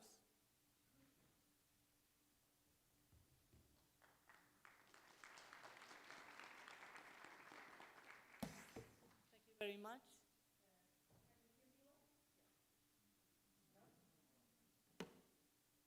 Is it okay now? Yeah. Okay. So, dear President, I'm very honored and very pleased to be here. At first I prepared my presentation in Spanish, but I'm going to give it in English. So probably I will use some words in Spanish, so I'm sorry for that. So Diana invited me, and she asked me to talk about interdisciplinarity, because I'm not a psychologist. You heard that. I'm a biologist. I'm here to convince you that biologists and psychologists, we can work together. And that's the idea of the talk. Betting on the interdisciplinarity research as the solution to society's most urgent challenges. I'm going to go in 4 different times. I'm going to talk about interdisciplinarity in universities and why, because universities are here to last. And because, as Frank Rose, President Emeritus of Cornell University, said, universities are the most significant creation of the second millennium. So I'm going to talk about interdisciplinarity in universities. I'm going to talk about interdisciplinarity in Uniandes, at Uniandes. I'm going to talk about the challenges we face, and you have heard a lot about that today, and I'm going to finish about what is the bet I want to share with us we have ahead of us. So, what is interdisciplinarity? I don't have to explain it, but I want to stress out that interdisciplinarity is some, not all, integration of theories, concept, techniques, and data from diverse bodies of knowledge. But in interdisciplinarity, you can still identify the different components, while in transdisciplinarity, you go beyond the boundaries of the disciplines. And after transdisciplinarity, we have like I think is the heaven of knowledge, that is the intellectual fusion. However, in universities, and as Isaac Newton said, we build too many walls and not enough bridges. One model I like a lot is the model of the New American University by Michael Crow. Michael Crow is the president of Arizona State University. I like a lot a sentence he said once in a talk, that the next disruption in higher education is collaboration. And this sentence is very important because we don't know how to collaborate. We don't know how to do interdisciplinary research in our universities. And he said, we have to ensure that the big solutions to the biggest challenges we have ahead have to be generated by the teaching, learning, and discovery environment of university. But to get there, we need to be disruptive and non-replicative. And it's what we do in universities, be replicative. So I'm gonna show you 5 examples of 5 principles of this new university. Number 1, a different perspective. We need a different perspective in our university, and to understand that the knowledge is our most important business. Yes, it's a business, and we have to treat the knowledge as our most important business. Second, we have to think in a different institutional design. And also because to achieve the goals, we have, and this design have to follow the goals we have set. But universities have to behave as adaptive systems in an evolutionary way. And there is when I use my biology to illustrate this. It is not a matter of fixing the problem and search the solution. The solution and the problem should develop and, importantly, iterate together. And I take this as I said, the lessons from the evolutionary theory. In natural selection, the individuals are selected only those that are best adapted to a changing situation, to a changing condition. There can be selection only if we have a diversity of options, and that's important to have in our universities, a diversity of options where they can be selected from. And this process, evolution, is iterative as long as the conditions change. And we know that our conditions in the universities change all the time. The third point is we have to destroy barriers, and we have to behave with or follow a matrix model instead of silos. And we have to build these bridges where people can move freely among disciplinary departments, and these can be obtained by centers, interdisciplinary centers, offices, programs, courses, and curricula. And I like to think that our universities can have this dual transformation. I take this from some authors. And these organizations, especially the ones that are going through a process of digital transformation, follow this example of dual transformation. In a dual institution, while we exploit and optimize what we have now, the programs, the disciplines we know today, psychology, biology, etc., we can explore and create new models. But for this, we need maker spaces. We have innovation spaces where we can create these new models. In Arizona State University, when you go through the webpage of this university, you can see that they have this dual transformation. They have the traditional disciplines, science, humanities, social sciences, but they also have these interdisciplinary studies. They have this dual transformation. The fourth point is collaboration. And for collaboration, we need a lot of different pillars. I want to stress out two of them. We need open science, and we need these invisible colleges that are these communities, interdisciplinary communities, like we saw in the 17th and 18th century in the Royal Society of London. But anyways, you know, I know that science, that knowledge is a social behavior, it's a social endeavor. And I'm gonna show you this video that I take also from my biology. This organism is a protist.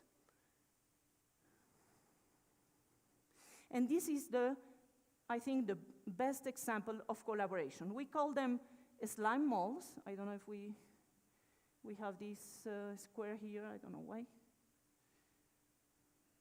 We have like a video, well, it doesn't matter. These individuals are unicellular individuals, single cells that when well, it doesn't matter. When the conditions change in the environment, they communicate, they exhibit a new form of intelligence, and you see that the individual cells come together and form a new individual, a new structure, because the conditions change, and they have to behave together, to collaborate, to survive. And this example, I think, is one of the best in nature that shows us that we have to go together towards a common goal. Well, I cannot change the slide now. I can change it from here. Okay, the last point is alignment, to align the intellectual objective of our institution with the most important goals as a society. And these are the 5 points of the new university I wanted to show you. What are we doing in Uniandes? And I love this sentence: a campus must practice what it preaches, and we all have to do what we preach. And and with all these examples, I'll show you from the new university and also from the recommendation from a network for business sustainability centers community. I wanted to show you what we have learned and what we follow, the principles we follow in Uniandes. First, be patient. We have to be patient because students and professors have to know each other in the long run and have to come to a common vocabulary.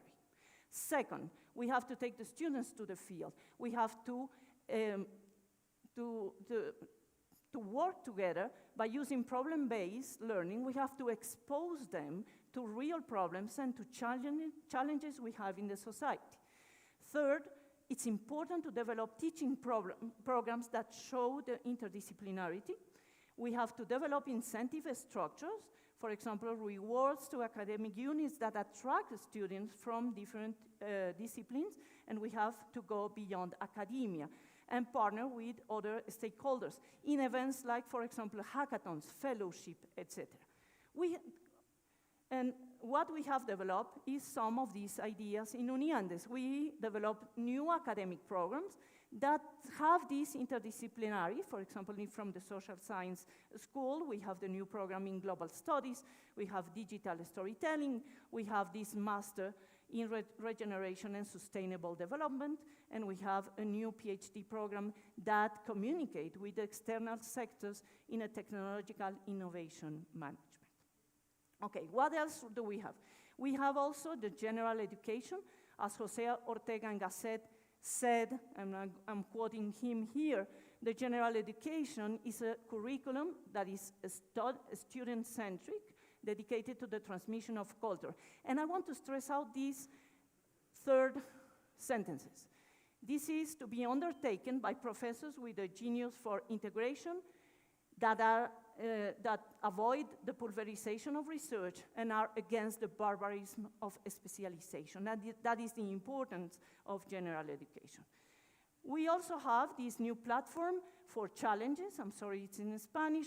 We have this platform that I want to go beyond the competition of normal grant calls and project calls to go to these challenges that foster the collaboration.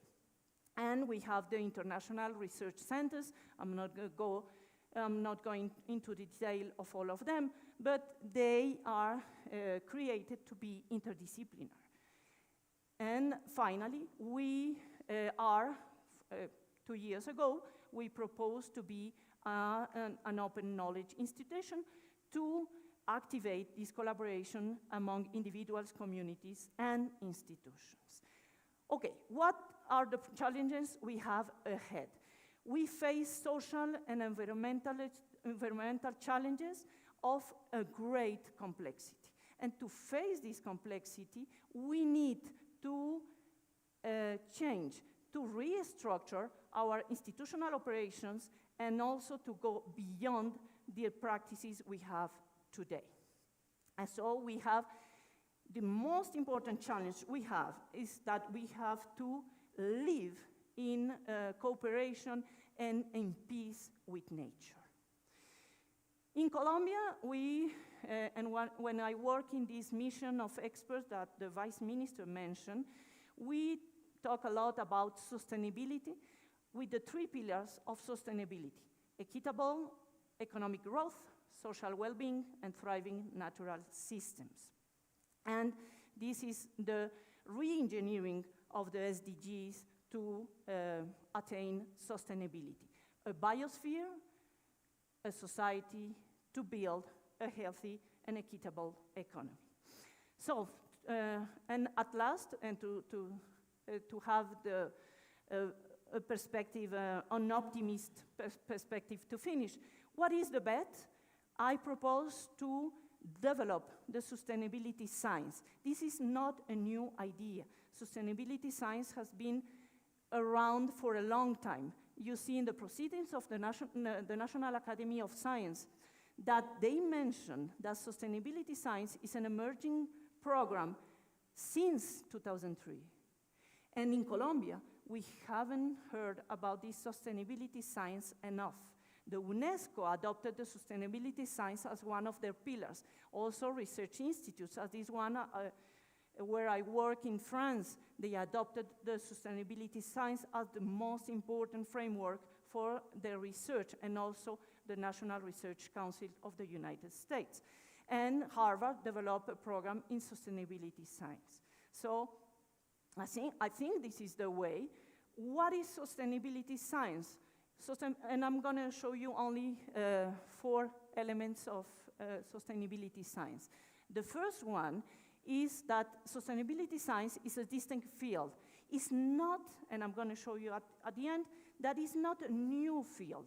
It's where all the fields can come together from the north and the south, and different stakeholders can come together.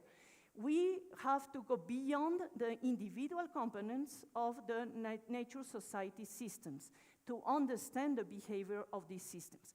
We also have to co-produce the knowledge in sustainability science between scholars and practitioners, and this is really, really important. Also, that the commitment of sustainability science to problem-driven agenda does not mean that we have all to work today in applied research. We still have to tackle fundamental questions to achieve this sustainability science. And finally, sustainability science, as I was mentioning, is not an autonomous field, but a discipline that brings together global and local perspective, the North and the South, and discipline across the natural and social science, engineering, humanities, and medicines. But we need this new model. We need a new model to work. And I propose the mission-oriented approach that proposed Mariana Mazzucato in the European Union. In this model, we set a big challenge, like, for example, going to the moon, or the Manhattan Project, or one SDGs, and we have to develop missions to attain this big goal.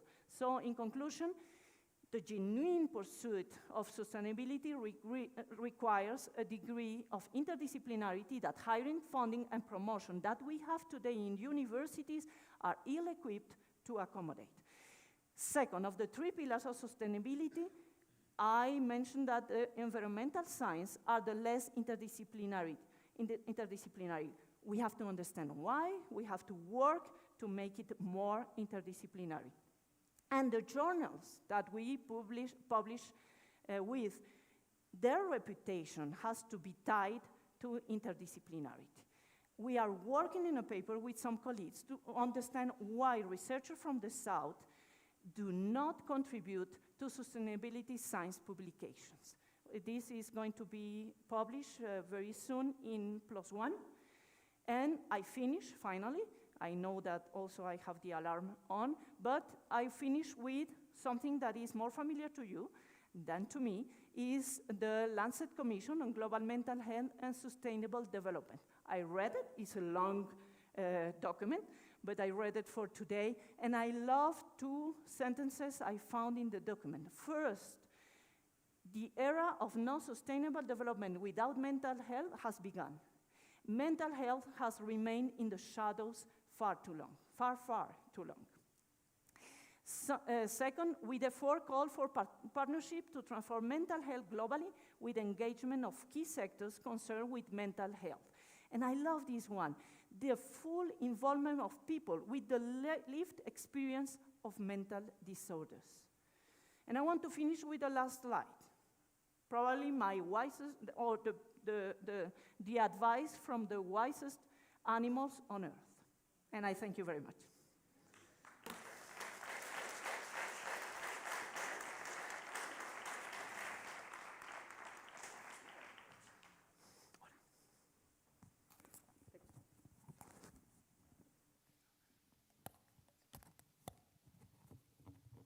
The next speaker, Margarida Gaspar de Matos, will focus on intergenerational fairness, youth in action, and planetary healing.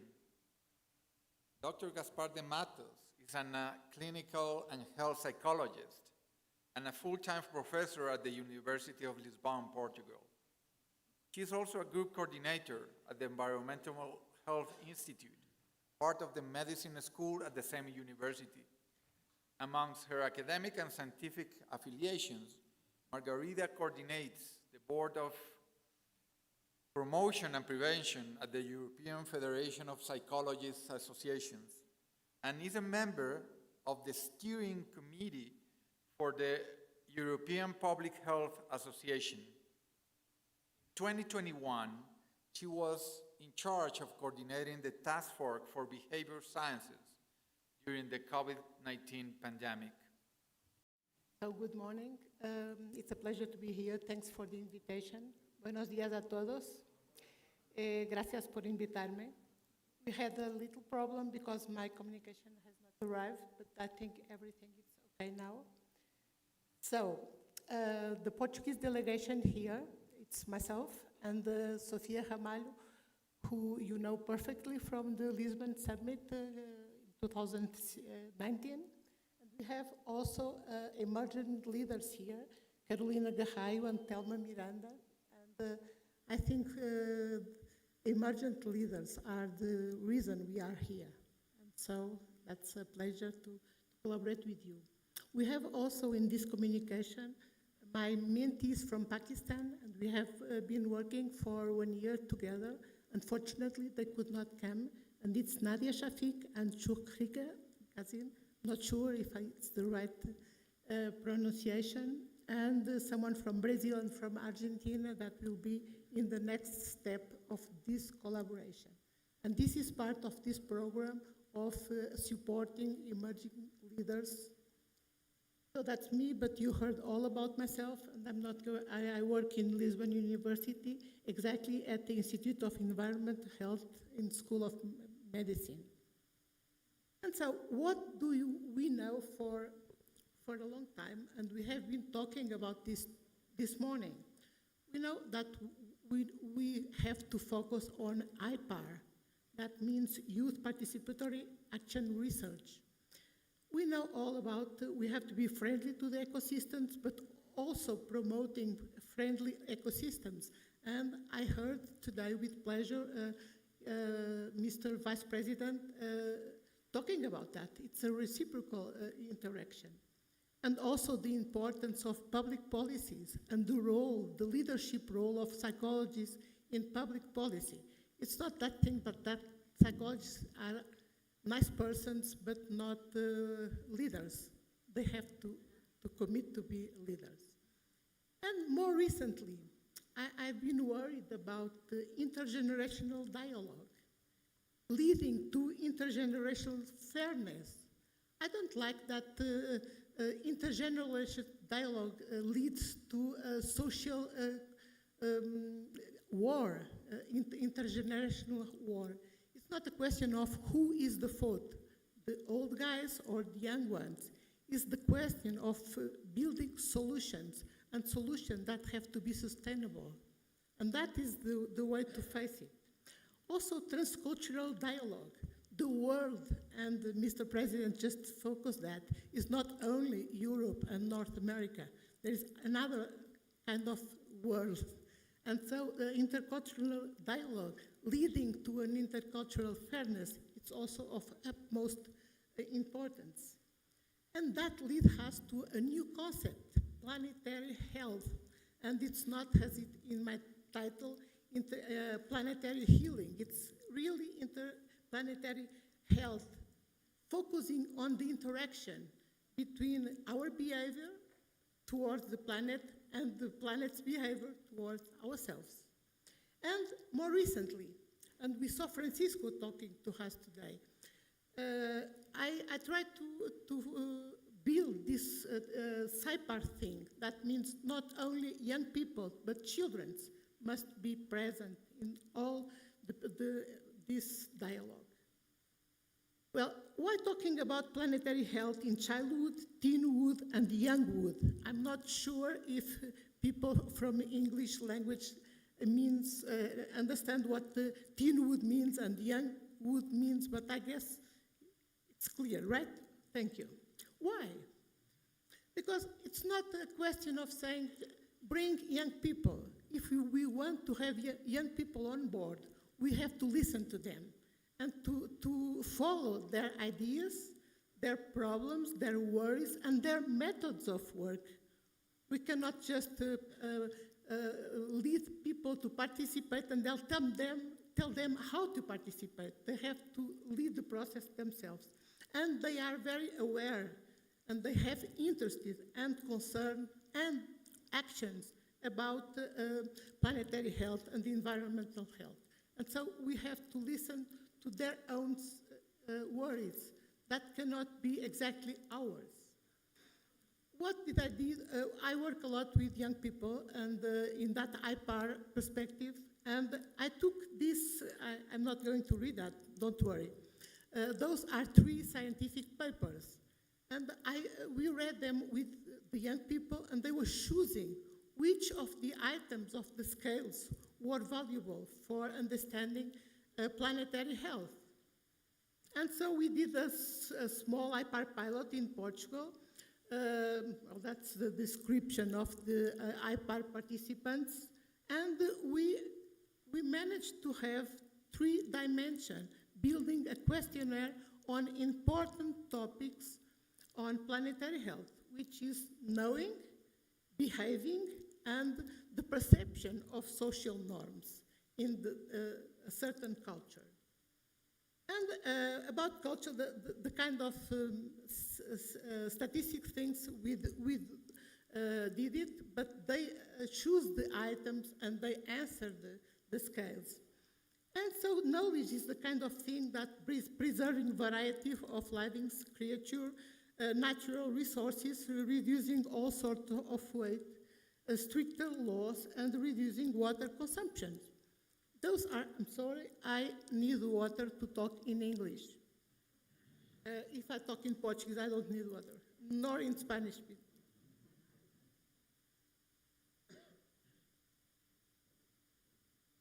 And so there was a lot of items in the scales, but they choose those items, not ourselves, right? Okay, and then behaviors. I'm energetically pursuing ways to solve the problems. I choose environmental topics, and I have changed my personal lifestyle. Those are the 3 items that they choose as important. And perception of social norms. My school is environmentally friendly, my family as well, and my friends as well. The other items were not useful for their comprehension of the planetary health. And so we did that. That's weird. That's confirmatory factorial analysis. We did it. And then we proposed those 11 items to WHO, to an HBSC study, and those items are going to be piloted all over Europe, North America, and Canada for the next surveys. And so we will have an instrument that was built by young people.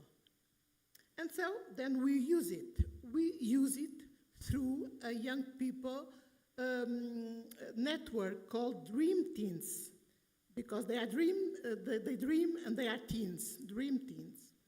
And that's again the description of the participants and what we had. And that leads us to equity. Even in planetary health, there is a gender imbalance. The ladies know better and behave better, but the boys are more optimistic and thinks everything is okay. And that was a fantastic discovery, that even when they themselves choose the items and they answer, we can identify gender imbalance.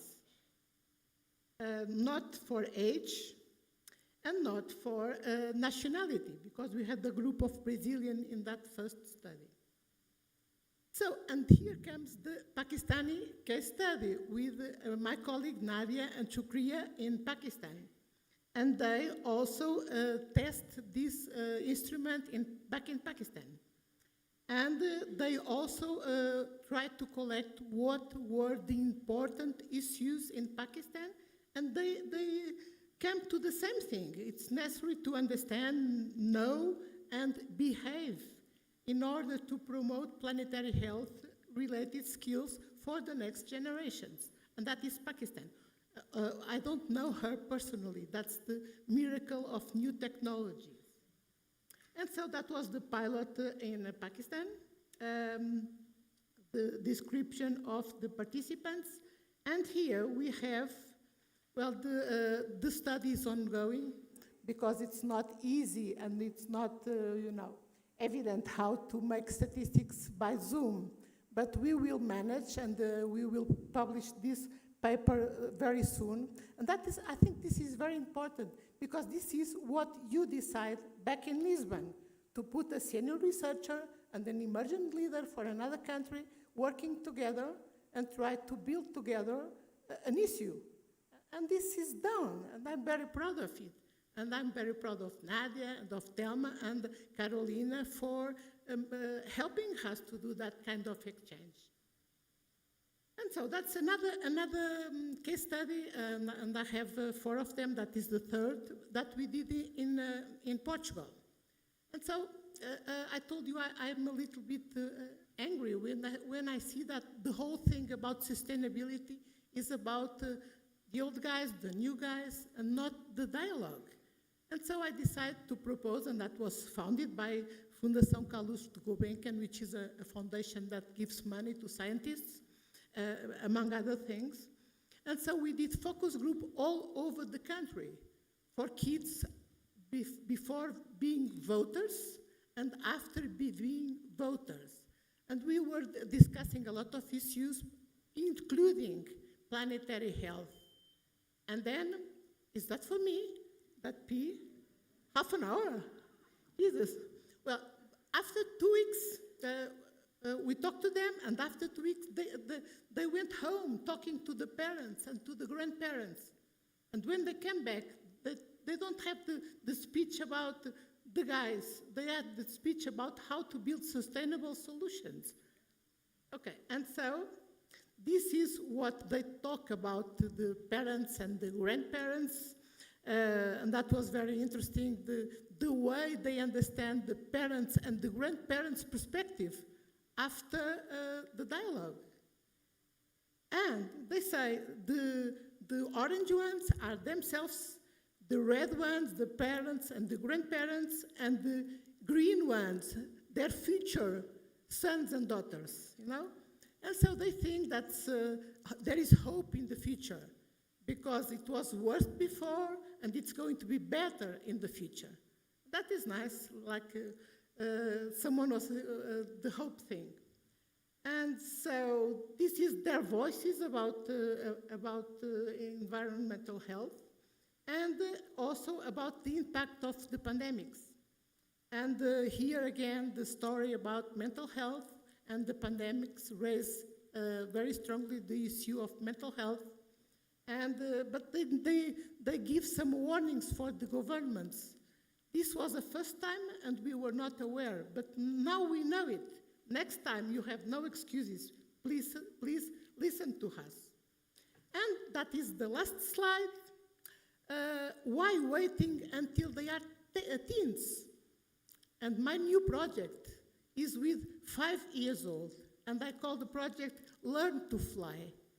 And it's a project in Portugal with the Portuguese team, and also in Brazil and in Argentina, and you are welcome to collaborate. We can provide all the materials in Portuguese, of course.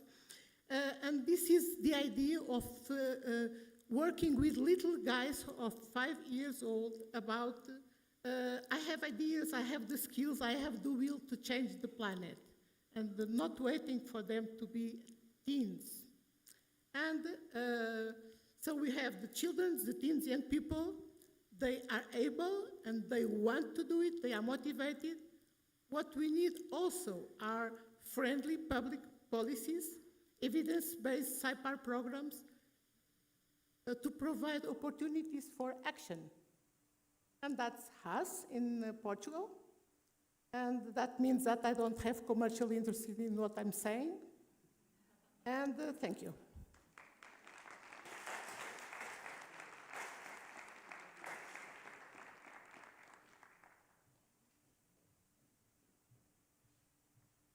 Thank you so much, Margarita. Now let's take a brief Colombian coffee break. It's 10:46. Let's resume the session at 11:02 sharp.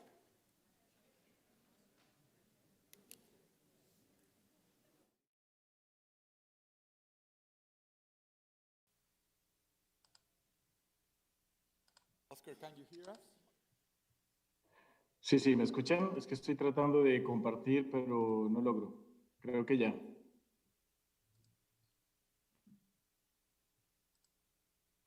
Yep. Sí, está funcionando. Lo siento, es que no tengo retorno de imagen, entonces no sé si todo está en orden. Te estamos oyendo y vemos tu presentación. Ah, bueno, perfecto. Perfecto, bueno, disculpen entonces este pequeño problema de inicio. Pues antes que nada agradecer entonces la invitación. Es realmente un placer para mí y sobre todo un honor poder participar con algunas reflexiones, ¿no? Y obviamente un poco impresionado por, digamos, la calidad de los conferenciantes en este evento. Les saludo también de parte, o en nombre mejor, de la Asociación Francesa de Psicología Ambiental, a la cual pertenezco y presidí más bien hasta este año. Pues tengo el honor entonces de hablar un poco en nombre de mi institución, de mi universidad y pues de esta comunidad de colegas que represento, digamos, en este evento. Quisiera compartirles entonces hoy un poco contándoles también que en medio de una ola de calor, aquí debe estar haciendo por ahí unos 35, 36 grados al exterior, un evento muy temprano que inquieta incluso a las autoridades francesas y que nos recuerda un poco y bueno, me da de alguna manera el contexto, ¿no? de lo que quisiera compartir con ustedes como reflexión, es decir, los problemas que se generan de lo que yo voy a llamar a partir de aquí la crisis. No sería una, serían sino varias crisis eventualmente que quisiera yo entonces englobar en esta expresión, la crisis socioambiental. No es una expresión que yo me invento, me gusta utilizarla de esa manera porque nos permite entender que efectivamente se trata de unas problemáticas sociales que tienen que ver obviamente con las situaciones ambientales de las que voy a entonces enseguida mencionar. Y bueno, finalmente la idea es, bueno, ¿cuáles son los retos de la psicología para enfrentar, para aportar en todo caso algunos elementos para enfrentar estas crisis? Aquí dejo como algunas expresiones, unas palabras claves, la conexión con la naturaleza, las preocupaciones proambientales. Y para comenzar entonces, pues obviamente voy a hablar en términos de la psicología, sin embargo, específicamente desde mi campo, ¿no? de saber qué es la psicología social y ambiental. Hablar de crisis socioambiental pues me permite, no sé si ya creo que funcionó, pues me permite simplemente, no sé si está funcionando la presentación. No creo que haya pasado. ¿Sí? Ah, bueno, muchas gracias, perdón. Decía entonces que me voy a permitir hablar de la crisis socioambiental de manera general y sobre todo haciendo referencia, digamos, a estas dos crisis que son las que nos preocupan de manera general. Obviamente no voy a hablar de conflictos armados, ese tipo de cosas, sino lo que tiene que ver con esto que de manera general podemos llamar como problemáticas ambientales. Por un lado, lo que tiene que ver o lo que podemos denominar la crisis climática, que está, digamos, representada por el cambio en el sistema climático, y por otro lado, la crisis sanitaria, que tiene que ver con la emergencia de enfermedades como which is not the only one, nor will it be the last. And this is something that we will get to know as time goes by after COVID 19. And I would like to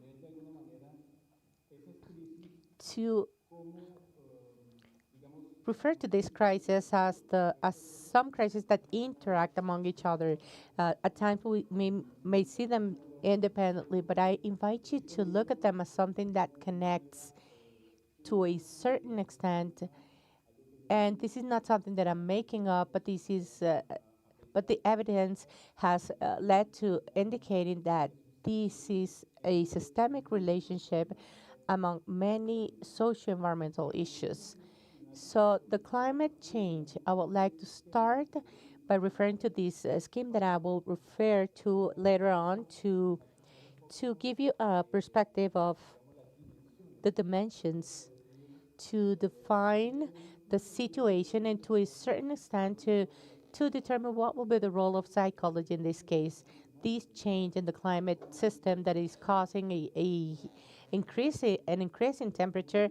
This is something that we're experiencing very directly in France this week. The modification in the rainfall, which may lead to floods, but also to droughts. This is something that we're addressing based on these effects, which are the ones that are concerning us, and effects on the different ecosystems, human societies. And particularly, this is about protecting ourselves against these effects of climate change on the one hand. Then on the other hand, and for adaptation, it will be protection, but it will also be we're going to use the term mitigation, because we would like to refer to the causes and how to mitigate and how to reduce the causes that are leading to this climate change, knowing that this is a problem related to the increase in greenhouse gases, and the mitigation leads to thinking of how to reduce or decrease that concentration or that emission of gases. So this is why psychology is urged to give responses even before the other scientific disciplines, because fundamentally this problem is related to human action. Talking about these socio-environmental crises, this is leading us to think about this sanitary crisis, and this is where, in this One Health conception, the only one This allowed us to raise our awareness in these close ties between human health and animal health and the general condition of the planet ecology. So this is about understanding how many alarm signs or warning signs, as we could see some publications on the slide.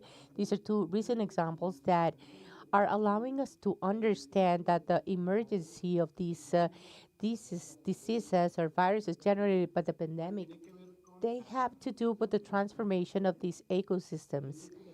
So, in other words, industrial activities, agricultural or mining activities are favoring zoonoses or those different diseases that are transmitted by animals, and that the deforestation, to be clear, will be the first emergency factor for these infectious diseases. As I mentioned at the beginning, crises are closely related. But even in this dimension of health, of the sanitary crisis, I think it is important, and it may be daring on my part, but it will be important to talk about the mental health. And in this regard, I want to give you an example that is important in terms of psychology, especially in my discipline, in my sub-discipline, which is the eco-anxiety. There are some definitions, and we can see how in the past 4 or 5 years, one of the associations organizing these events, they have become interested in defining what the eco-anxiety means. So we refer to this major concern to these feelings, these experiences, psychological experiences, such as guilt, which may result in anxiety or forms of pathological depression. So if we start from a psychological experience, which is summarized through negative emotions, until we get to important pathological conditions. And I'm not going to go beyond in this case because I do understand that we have major specialists on the matter. I simply wanted to mention this as just to become part of this crisis that we're referring to. So, given these major crises, and especially those related to climate change, and how can we adapt thereto, I think that this is fundamental. Adaptation is an important issue to face climate change. And the literature, I would like to remind you a summary of a thematic publication led by the different colleagues in the reference, and which identifies 6 obstacles or barriers that can actually be considered psychosocial strategies to face climate change. And this is to summarize and to show the huge complexity of these psychological dimensions, which may become barriers, but which may also become strategies in order to progress in this process. We have the cognitive barriers through cognitive biases, which are well known in our literature. These are selective information processes which may intervene on how or which may become an obstacle to face these problems related to climate change. We also have some effective barriers, as mentioned before, um, which may also become an emotional experience that will block the action. The motivational barriers, which will also play a significant role in terms of values in our discipline. We will be talking about values, which will explain the different attitudes when and the behaviors when referring to the different problems related to climate change, the social barriers, the role that the social norms will play to face climate change. We have integrated explanations in terms of the political barriers, which have to do specifically with the role that the party that the partisan identity plays or the influence of certain elites to influence that the political polarization that is quite evident, especially at times of electoral campaigns, and the behavioral barriers where you can identify how the habits and the customs and the automatic behaviors will also affect to a certain extent the behaviors in order to face the problems related to climate change, and then eventually the perception of the capacity of action. So based on this, in a very general manner, I would like to give you some illustration of some pieces of work that were done in terms of how people are represented or how they represent their climate change. So this is about some work that was funded by the French research agency that allowed us to do a comparison between two cultural contexts, which is the island of Guadalupe in France and the city of Cartagena in Colombia. They are both vulnerable to phenomena related to the increase in the sea level due to climate change. So we were not concerned to question or to challenge people living in the vulnerable areas. In both Cartagena on the upper image and two cities in the department of Guadalupe, as you can see on the bottom image. So this was a very complex work. It involved interviews and surveys. This is the information of this study. However, I'm going to show you here a summary of the different results. So the idea is that there is, based on this analysis, we can identify a social representation of climate change, which is common in these two cultural contexts in France and Colombia, and which are related to the increase in temperatures. We are all aware that the most important manifestation of climate change is the increase in temperatures. And a second element, which is deforestation as the main cause to climate change. I insist that these two elements, they become the core of the social representation, and this is common for the two places being analyzed. Apart from this common global vision, we have two trends that will generate a difference between the two concepts. In Cartagena, we can talk about a local vision on the effects of climate change, and this local vision allows us to understand that to a certain extent, people in Cartagena can take ownership of this purpose. They can make this something specific. This allows them to identify strategies of action in order to face climate change.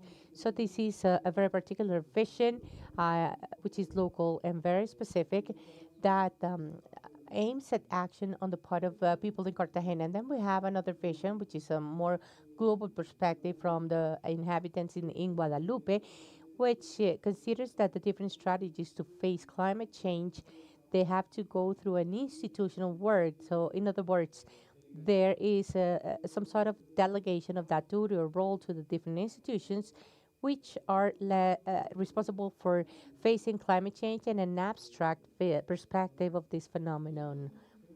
So I think we may get to think that the vision of people in Cartagena is more interesting. However, I would like to call your attention on the following. If we keep hold on to this idea, I think that we will be missing half of the picture. When we intended to understand the reason of the people in Cartagena, we noticed that this was explained by the absence of the institutional presence in the management of risks in Cartagena. With this, I want to say that this social representation needs to be updated and they need to be understood within the cultural and institutional concept. The situation in Cartagena can apply to different places globally. The risk management related to climate change becomes even more complex when people lose trust and the different institutions which are responsible for managing, protecting the population. So this is showing that there's a vulnerability feeling that is stronger in people in Cartagena because there's that sentiment or feeling that the institutions responsible for managing the risk management, they're not doing this correctly, and um, and they have certain important assessments. So I want to wrap up this by adding to the crisis, which is the crisis of trust. I think that this in psychology, this is something that we have not addressed appropriately. However, we noted that this is psychological division that plays an important role in terms of how to assess the risks, the sentiment of vulnerability, and also the way to protect yourself against those risks. So this idea of trust, because I'm doing a parallel in terms of climate change and the crisis, the health crisis, this is something that we challenge when we talk about the risk perception with respect to the COVID-19 pandemic, and with also with the data in France and Colombia. Well, I would like to show you that in France, for example, we suggested a scale of trust, and we identified a series of institutions that had the responsibility of managing risks related to this pandemic. So I do hope that you can see in the image what this means for you. On the left side, we have a measure of 12 different periods. The first 12 weeks of the first confinement in France, the last 3 weeks are part of the deconfinement.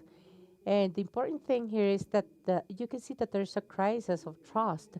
I mean, the trust was lost. So the scale is ranging from little trust to high trust. And then you can see that there's a loss of trust. This outcome in France is confirmed because the measure itself is observed in the 2 confinements that will continue, or quarantines that will continue. And then you can see how this curve keeps on going down. The trust keeps on decreasing or declining. But you can see that the different scientists and health institutions are above the average of trust. And they are contrary to the political institutions. So this is something that is confirmed that with the data in Colombia we obtained, and the group itself, we can see that there are 2 major institutions or groups of institutions that will be generated. On the one hand, we have the political ones, the national government, the mayor's office, and the ministry, and those institutions related to health providers. In this case, you can see that this crisis of trust is especially an issue faced by political institutions responsible for risk management, but not necessarily the scientific institutions, despite the fact that there's a reduction in trust. So with this, I want to say that, in fact, in social psychology and environmental psychology, we're interested in knowing how to understand the risk and how can we socially manage it. Going back to my initial scheme, I would like to say that we can organize the response from the standpoint of our discipline by duly identifying that we are going to intervene in on the understanding of the human behavior when we try to protect ourselves, and then the human behavior when it is about mitigating the climate change causes. And psychology contributes to all the different parameters. I'll start with the first one, the effects, or how are we protecting ourselves against the risks caused by climate change. Once again, I would like we have a series of, we have a vast literature. This is just to give you an idea of the theories that we have established in order to create a theoretical methodological scheme that will allow us to determine what explains the fact that the populations living in areas exposed to climate change will be allowed to protect themselves. So in this case, I'm going to show you some coastal risks. We have the motivation by Rogers. I'm sure that you're familiar to the planned behavior theory, which may be added by other theoretical dimensions that we care about in psychological theories. And this is something that I already mentioned before. So very quickly, I want to mention the results, which is a fundamental idea that we found, and the different characteristics of the event will determine to a certain extent the way how the response of protection will take place. You can see in this graph that depending on coastal erosion or maritime floods, the first one is a slow event. The second one is a flash event. You you can see that dimensions themselves will not explain the same way the fact of going into a logic of behavioral of behaviors. So I think that this is an interesting concept and it should be considered. So what I mean to say is that from the psychological dimension standpoint that we can identify, we need to take into account that the context, the conditions of the risk will will activate the different psychological dimensions, and the response is not going to be the same. Therefore, it is important for us to be clear as to how this works in order to communicate the different ways or forms of adaptation. I'm going to do this faster in order to go to the second scheme. So psychology contributes significantly to the theoretical element in order to understand how is it that we protect ourselves from the different events which may be considered climate risks, but they also contribute information and a lot of methodological and theoretical responses in order to contribute to the mitigation of the causes of that fundamental event, which is climate change. So we need to talk about the sustainable behaviors, and that's something of interest. How can we make sure that we can all integrate? I'm not talking about the individual aspect. This is a collective effort or institutional effort. How can we move on into a form of action that could be more sustainable? This is a huge question that we've been asking ourselves in the 70s, and psychology has provided a lot of responses. This is a summary. A sustainable behavior, quoting my colleagues Victor Corral and Lisette Piñero, these are a set of actions resulting from the preservation of natural resources and individual well-being and the current generations and future generations. Talking about sustainable behaviors, this allows us to refer to several dimensions of behavior, which include the pro-ecological behavior, which result from the protection of the environment. However, there are other dimensions of behavior, which include equity, altruism, or even austerity or frugality, as somebody may call it, which are dimensions of that sustainable behavior in which will allow to respond to the mitigation of the different causes of climate change. So these sustainable behaviors are interested to the extent that we are clear that psychology has allowed us to identify them through these theoretical contributions that you can see in the presentation, such as frugality, altruism. We are interested in knowing which are the variables predicting them. So we have certain responses. The direction towards the future these actually describes this type of sustainable behaviors and the social norm and the environmental and also the environmental emotions and even that feeling of competence and efficacy, which are the ones that contribute to responses and they allow us to understand how these sustainable behaviors can be implemented. But we also want to know which are the psychological effects that the realization of these behaviors can achieve in terms of happiness, psychological restoration. The sustainable behaviors can be defined in two different ways based on the impact on the conduct, but also on the intention stated by the different individuals. It can be direct or indirect, uh, but it can. But we also have the intention. Oftentimes, we are interested in on the fact of declaring that intention to develop behaviors that will be considered sustainable. But oftentimes, we do things that without specifying the intent, the result is evident. So this allows me to remember this classification proposed by Stern.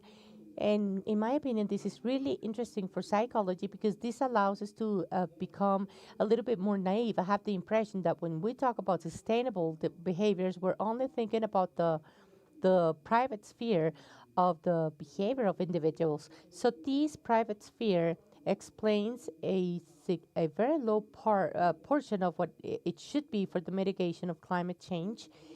And this is desirable from the social perspective. However, these are not the only sustainable behaviors that we care for. There are other forms of sustainable behaviors that are much more collective. For example, active participation in forms of organization or manifestation of the defense of the environment, or indirectly the support to organizations or even candidates or political characters who defend the environment.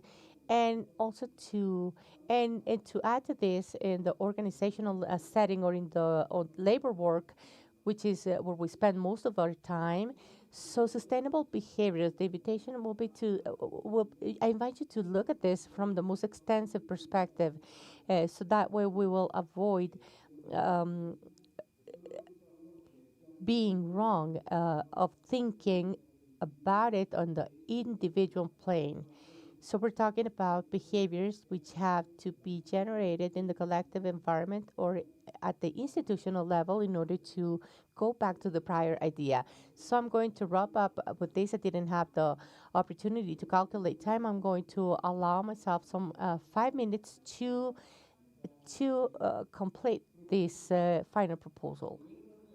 Going back to the social environmental crisis and going back to this graph. And once we understand that psychology contributes in the different areas to all the different challenges in our times in terms of the protection of people, but also the mitigation of the different causes to climate change, then we need to understand that, and I think we're not the only ones thinking about this, we have a fundamental strategy that we need to target, which has to do with nature. How can we integrate the reflection or the collection or the identification with nature as one way to respond to these different crises? So the element, the fundamental response, in my opinion, at this time is to become interested on the solutions that will integrate that reflection and that reintroduction as well of the natural world seen from the technical perspective, as you can see on the image, solutions based on nature, because in reality, nature will allow us, on the one hand, to protect the populations. We're talking about the nature-based solutions that will allow protecting the populations. The coastal risks that we have analyzed so much, we know nowadays that the best way to respond to these coastal risks is by generating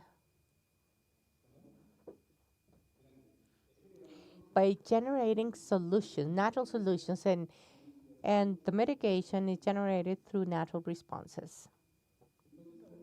So we do know that contact with nature through the different theories in psychology, they have positive effects on health and on the well-being, and they also promote a wellness. As that's why the positive psychology and eco-psychology have come into the picture. So to wrap up my idea that not only the contact but the promotion of a connection to nature, it is proven in our recent literature that the connection with nature doesn't is not derived from this type of wellness or the feeling well, which is favored by the contact with nature. The connection to nature will favor the eudaimonic, uh, which will interpret a transcendence or personal realization. We know that the connection with nature also explains the different behaviors, sustainable behaviors that I referred to before, and that regard, it will also explain the wellness feeling. So to conclude, the connection to nature can be considered a connection to the natural world. The connection to nature will predict behaviors of protection of this type of nature. It also predicts pro-environmental behaviors, and a lot of meta-analysis literature has indicated that there's a positive and significant association between this connection to nature and environmental behavior. So my conclusion will be: in order to adapt, in order to face these climate change crisis and health crisis, we need to go back. We need to look back at nature. The idea is that we need to protect our biodiversity. We need to naturalize our cities, and in this regard, to integrate the idea that nature, that adapting through or nature will be the best response. And it's about protecting the nature that is protecting us. And I also want to invite you to know that Universidad de los Andes is extremely sensitive to this type of thoughts or reflections. Why shouldn't we inspire to do this better? And in the image that you see here, I hope you understand my idea. Thank you so much, and my apologies if I exceeded the time allotted. This is the last publication in French. If you are interested, thank you for your attention, and I wish you all a very productive session, and congratulations for such a nice event, and thank you.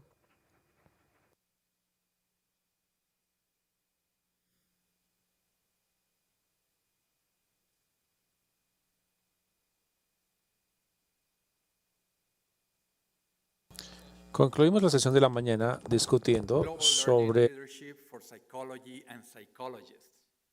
We're delighted to have Sandra Schulman. Sandra Schulman. Until not so long, she was president of the American Psychological Association. She's internationally known as an expert in leadership and executive development. Her organizational work experience has also focused on executive coaching, strategic planning, multicultural and diversity initiatives, and women's leadership development. Sandra has also been an active member of the Global Psychology Alliance and initiated the GPA Global Learning Leadership Institute as an APA presidential initiative. Welcome, Sandra.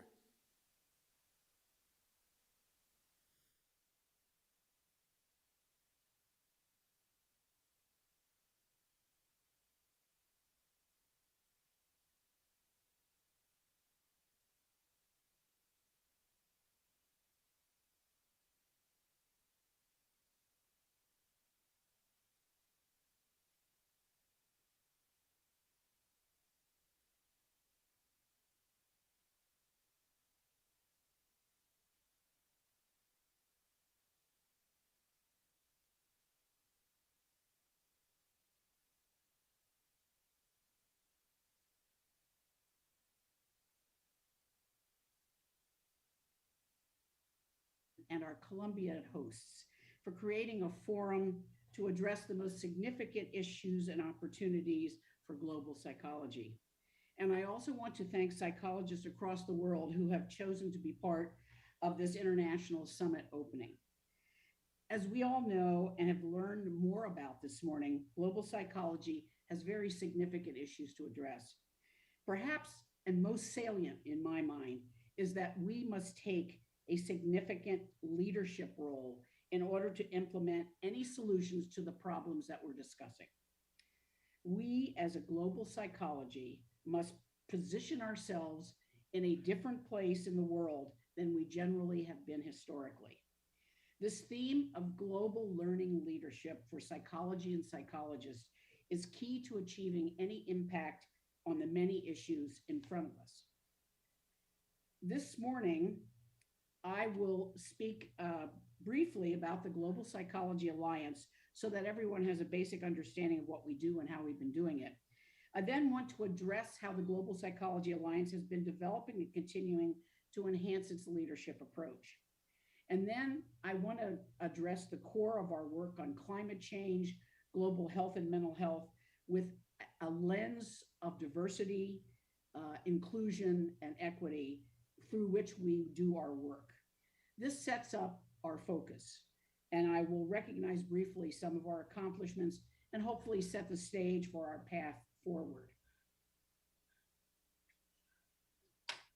The Global Psychology Alliance evolved from the first Psychology Summit on Climate and Health held in Portugal in November of 2019. Little did anyone know at that point how critical those initial connections would become in early 2020 as COVID enveloped the globe. Since early 2020, over 70 international, regional, and national psychological associations representing every continent have been meeting regularly to take joint action as an impactful psychological science, bringing a global voice for human health and welfare, and in so doing, elevating psychology's role on the world stage. We have evolved a good model of leadership and partnership through GPA. For those of you who are less familiar, here's a map. This map shows our worldwide coverage, and we are virtually on every continent. Virtual meetings had some unintended consequences. Of course, people were disappointed that they couldn't get together, but virtual meetings had democratizing effects in 2020. As president of APA in 2020, I got to meet many more people from all over the world as the APA president than I would have during a regular presidency. And in particular, many people from countries who couldn't, because of resource restrictions, be able to attend international conferences in person. So we had very specific challenges in front of us. COVID and all that entailed, climate change, global health and mental health challenges, and increasing levels of interpersonal violence, especially for women and children. And we had the interrelationships of all of these issues, which magnified all of the needs and challenges. And again, technology both required and enabled us to build some critical working relationships in 2020, which now set the stage for today, 2022, where we come together to create a roadmap for 2023 to 2025 together. It was clear from the beginning that we had much in common. And at the same time, great needs for different approaches and resources to fit specific cultural and national contexts existed. What brought us closer together has set us on a path where we now have the opportunity to enhance our collective impact.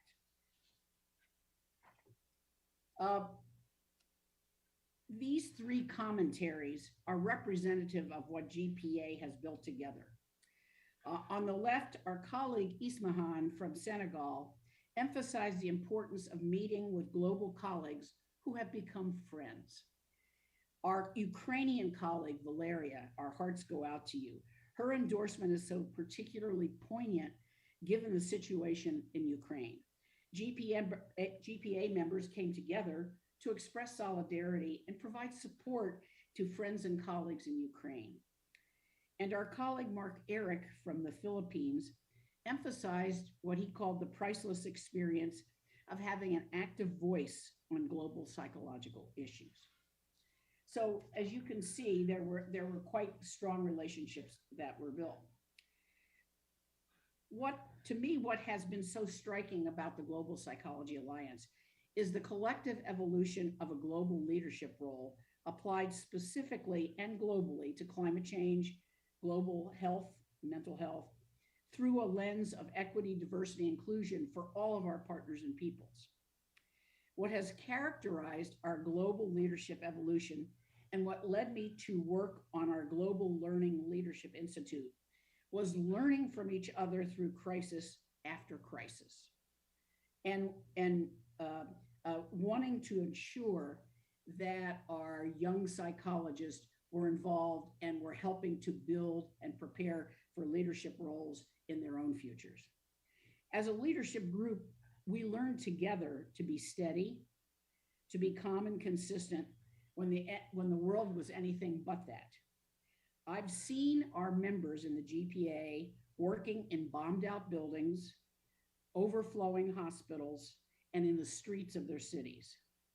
We learned to be realistically optimistic. That's a very important term in my work, and develop a certain comfort level with the heightened uncertainty that we faced. We worked to be authentic with each other, to be transparent, and to be honest with each other, and within ourselves, and be honest to ourselves. We took note and were mindful of shortcomings, and we clearly did acknowledge strengths. There were such expressions and gestures of genuine caring and understanding that let people know that while we were all addressing some common issues, we weren't all having the same experience at the same time. And that led us to a deeper understanding of how critical context and culture are for understanding how best to apply psychology to global problems. What I'm referring to here is our evolution as a psychology group in 21st century learning leadership. As we have learned to do this together, our group has been characterized by demonstrating empathy, clear communications, and realistic optimism, three characteristics that are so important in leadership in times of crisis. From my own work with my colleagues in our research lab, what I mean by learning leaders are those leaders who are tolerant of risk, not reckless, but willing to take some heat to do what's right. People who are what we call mystery seekers, who are chronically curious and look everywhere for new solutions. Future scanners who try to look around the corner and determine and anticipate what's next. People who are tenacious and who just don't give up on a problem. And people who are not only personally excited about what they're doing, but have the ability to energize and engage others. And of course, people who can craft clear messages that truly convey complicated technical and scientific information and findings to multiple audiences, not just talking to ourselves in order to get things done. All of these 21st century leadership characteristics are just as relevant today at this conference as they were at the beginning of 2020. Crises may have evolved, but we are still dealing with rapidly changing issues of major import, ongoing, continuing crises, challenges, and changes. Now we must continue to apply these skills when addressing climate change and health crises in a world with serious imbalances of resources. The resolution that framed this conference demands that we take this evolving level of leadership and apply it to this very ambitious and evolving agenda. We need to focus clearly on both what to do and how to best do it to advance our collective impact. Where the GPA has evolved is it now is a group effort to understand and define what we're trying to accomplish at this conference and to lay out a roadmap for 2025. Our framing resolution aligns with 3 critical United Nations Sustainable Development Goals. Let me briefly talk through those. The first one, which is Sustainable Development Goal number 13, asks that we recognize that higher surface temperatures have led to changes in the climate of every region of the planet, that it includes altered precipitation patterns, rising sea levels, melting polar ice, and increases in severe storms, flooding, heat waves, drought, wildfires, all of which threaten human health and well-being and many, many cultures and societies. We acknowledge that climate change is contributing to greater prevalence and severity of mental health challenges, an interesting interaction of these issues, including post-traumatic stress, anxiety, depression, substance abuse, interpersonal aggression and violence, impaired cognitive and brain function, physical health conditions, including infectious diseases, cardiovascular, respiratory, kidney, and allergic conditions, and to social problems, including community breakdown and many population displacements. We appreciate that all communities are impacted and that marginalized and disadvantaged communities and countries and peoples are disproportionately bearing the negative impacts of climate change. As for mental health crisis, the challenges here, we grant that mental health remains commonly neglected despite its clear importance to global health economies and human rights. About 1 in 5 adults experience a mental health problem, and 80% of people with severe mental disorders receive no treatment for their disorder in low-income and middle-income countries. 25 to 50% receive no treatment in high-income countries. We recognize that in the first year of COVID-19, global prevalence of anxiety and depression increased by 25%, exacerbated by pandemic-related service interruptions.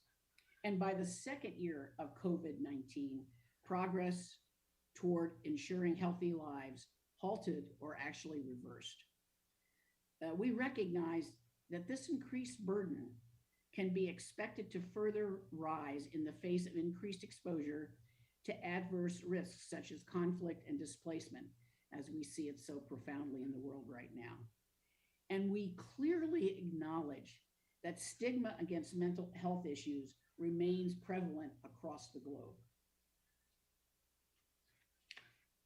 Now, in terms of doing our work with what we call an equity, diversity, and inclusion lens, there's an urgent need, because context matters, to reduce inequality within and among countries where data indicate pervasive gender, ethnic, economic, and geographical discrepancies.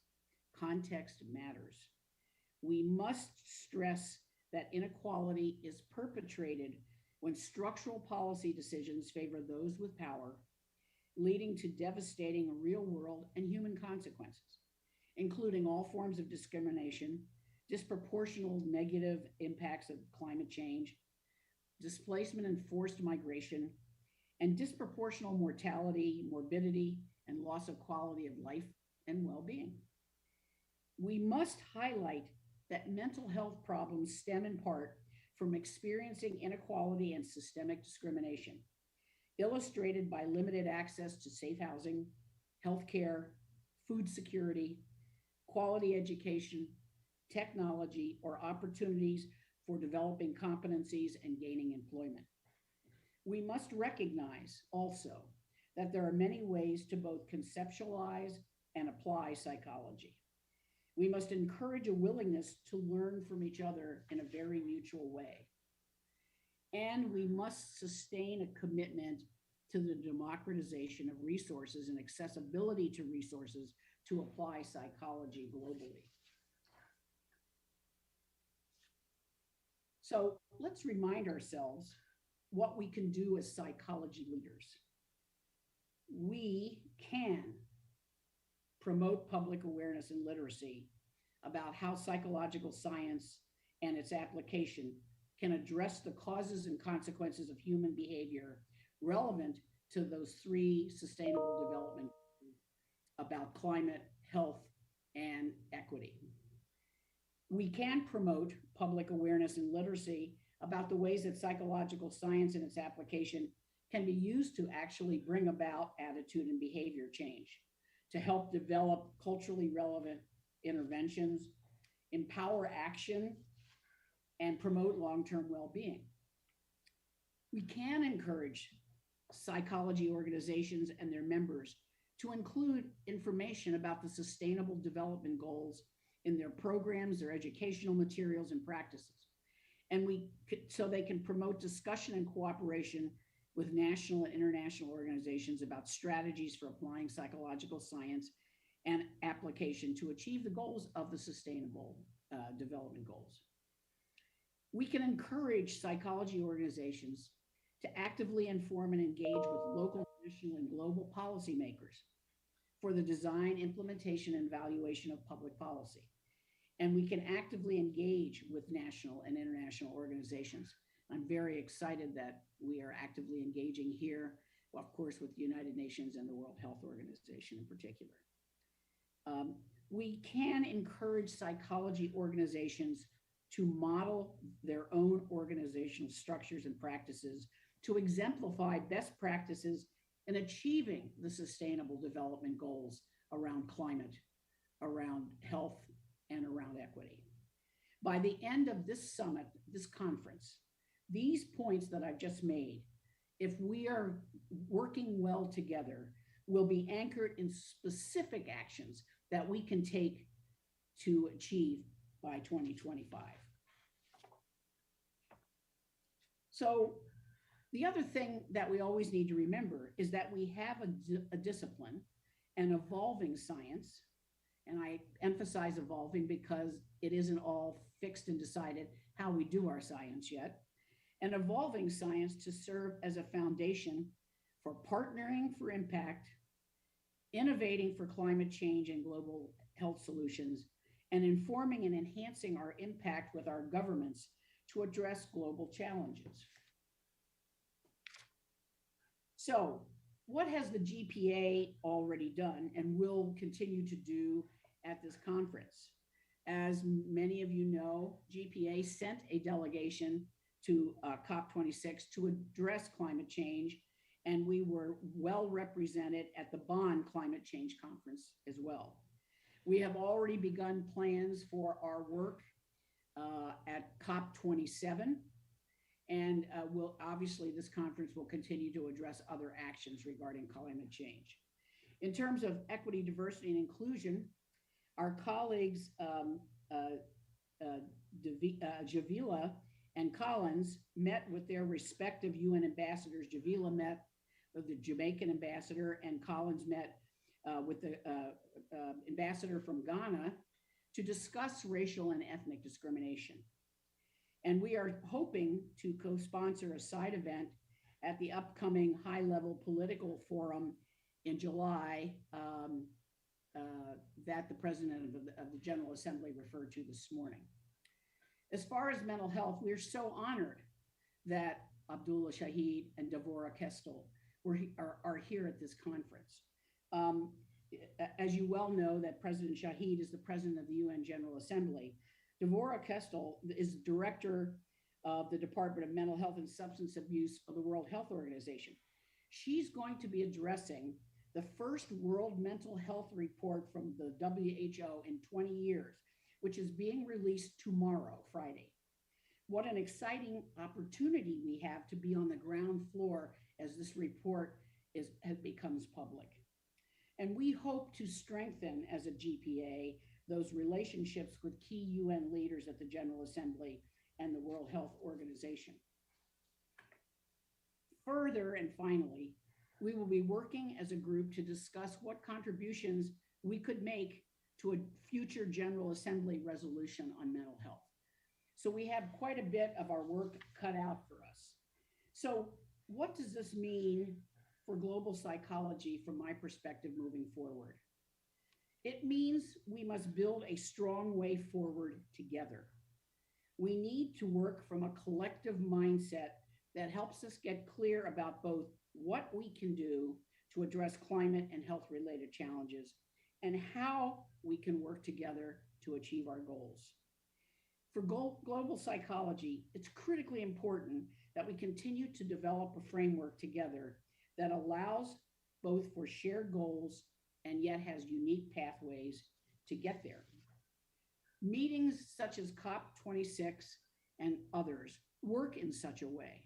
And that's how the Global Psychology Alliance is designed and how we are trying to function.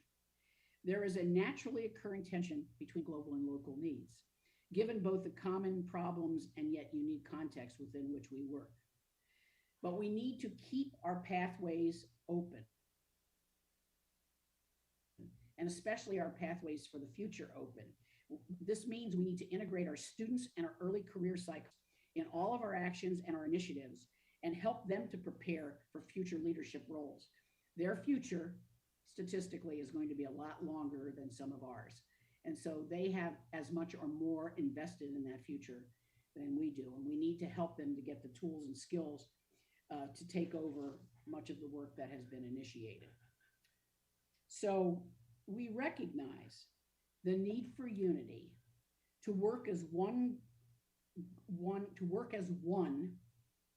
globally, to address the major global concerns, challenges, crises that we face, while we also appreciate the unique and individual contributions of communities. We must and can model the way for coming together across differences and develop new and effective ways of working and learning together. While we all may have many of the same challenges in front of us, our different contexts mean that we need different solution rollouts to make them relevant to each context. One real strength of the Alliance is that we are finding different ways of working, as we all need to do some of the same things, but in different ways. We must evolve and create new ways of working together. You can talk about all of these things, but the degree of courage required to act is critical because of the uncertainty. You have to live today as a leader with more stimuli and less information to make decisions. As Nelson Mandela said, he learned that courage was not the absence of fear, but the triumph over it. So it is a little scary and it will take courage. And I would end by saying that courage will be needed to unleash the real power of psychology and psychologists to lift up the health, the mental health, and the well-being of us all. And Maya Angelou put it best: without courage, we cannot practice any other virtue with consistency. We cannot be kind, we cannot be true, we cannot be merciful, we cannot be generous, or we cannot be honest. I wish us all courage as we help create, as psychology leaders, our future roadmap for global psychology. Thank you very much. Gracias.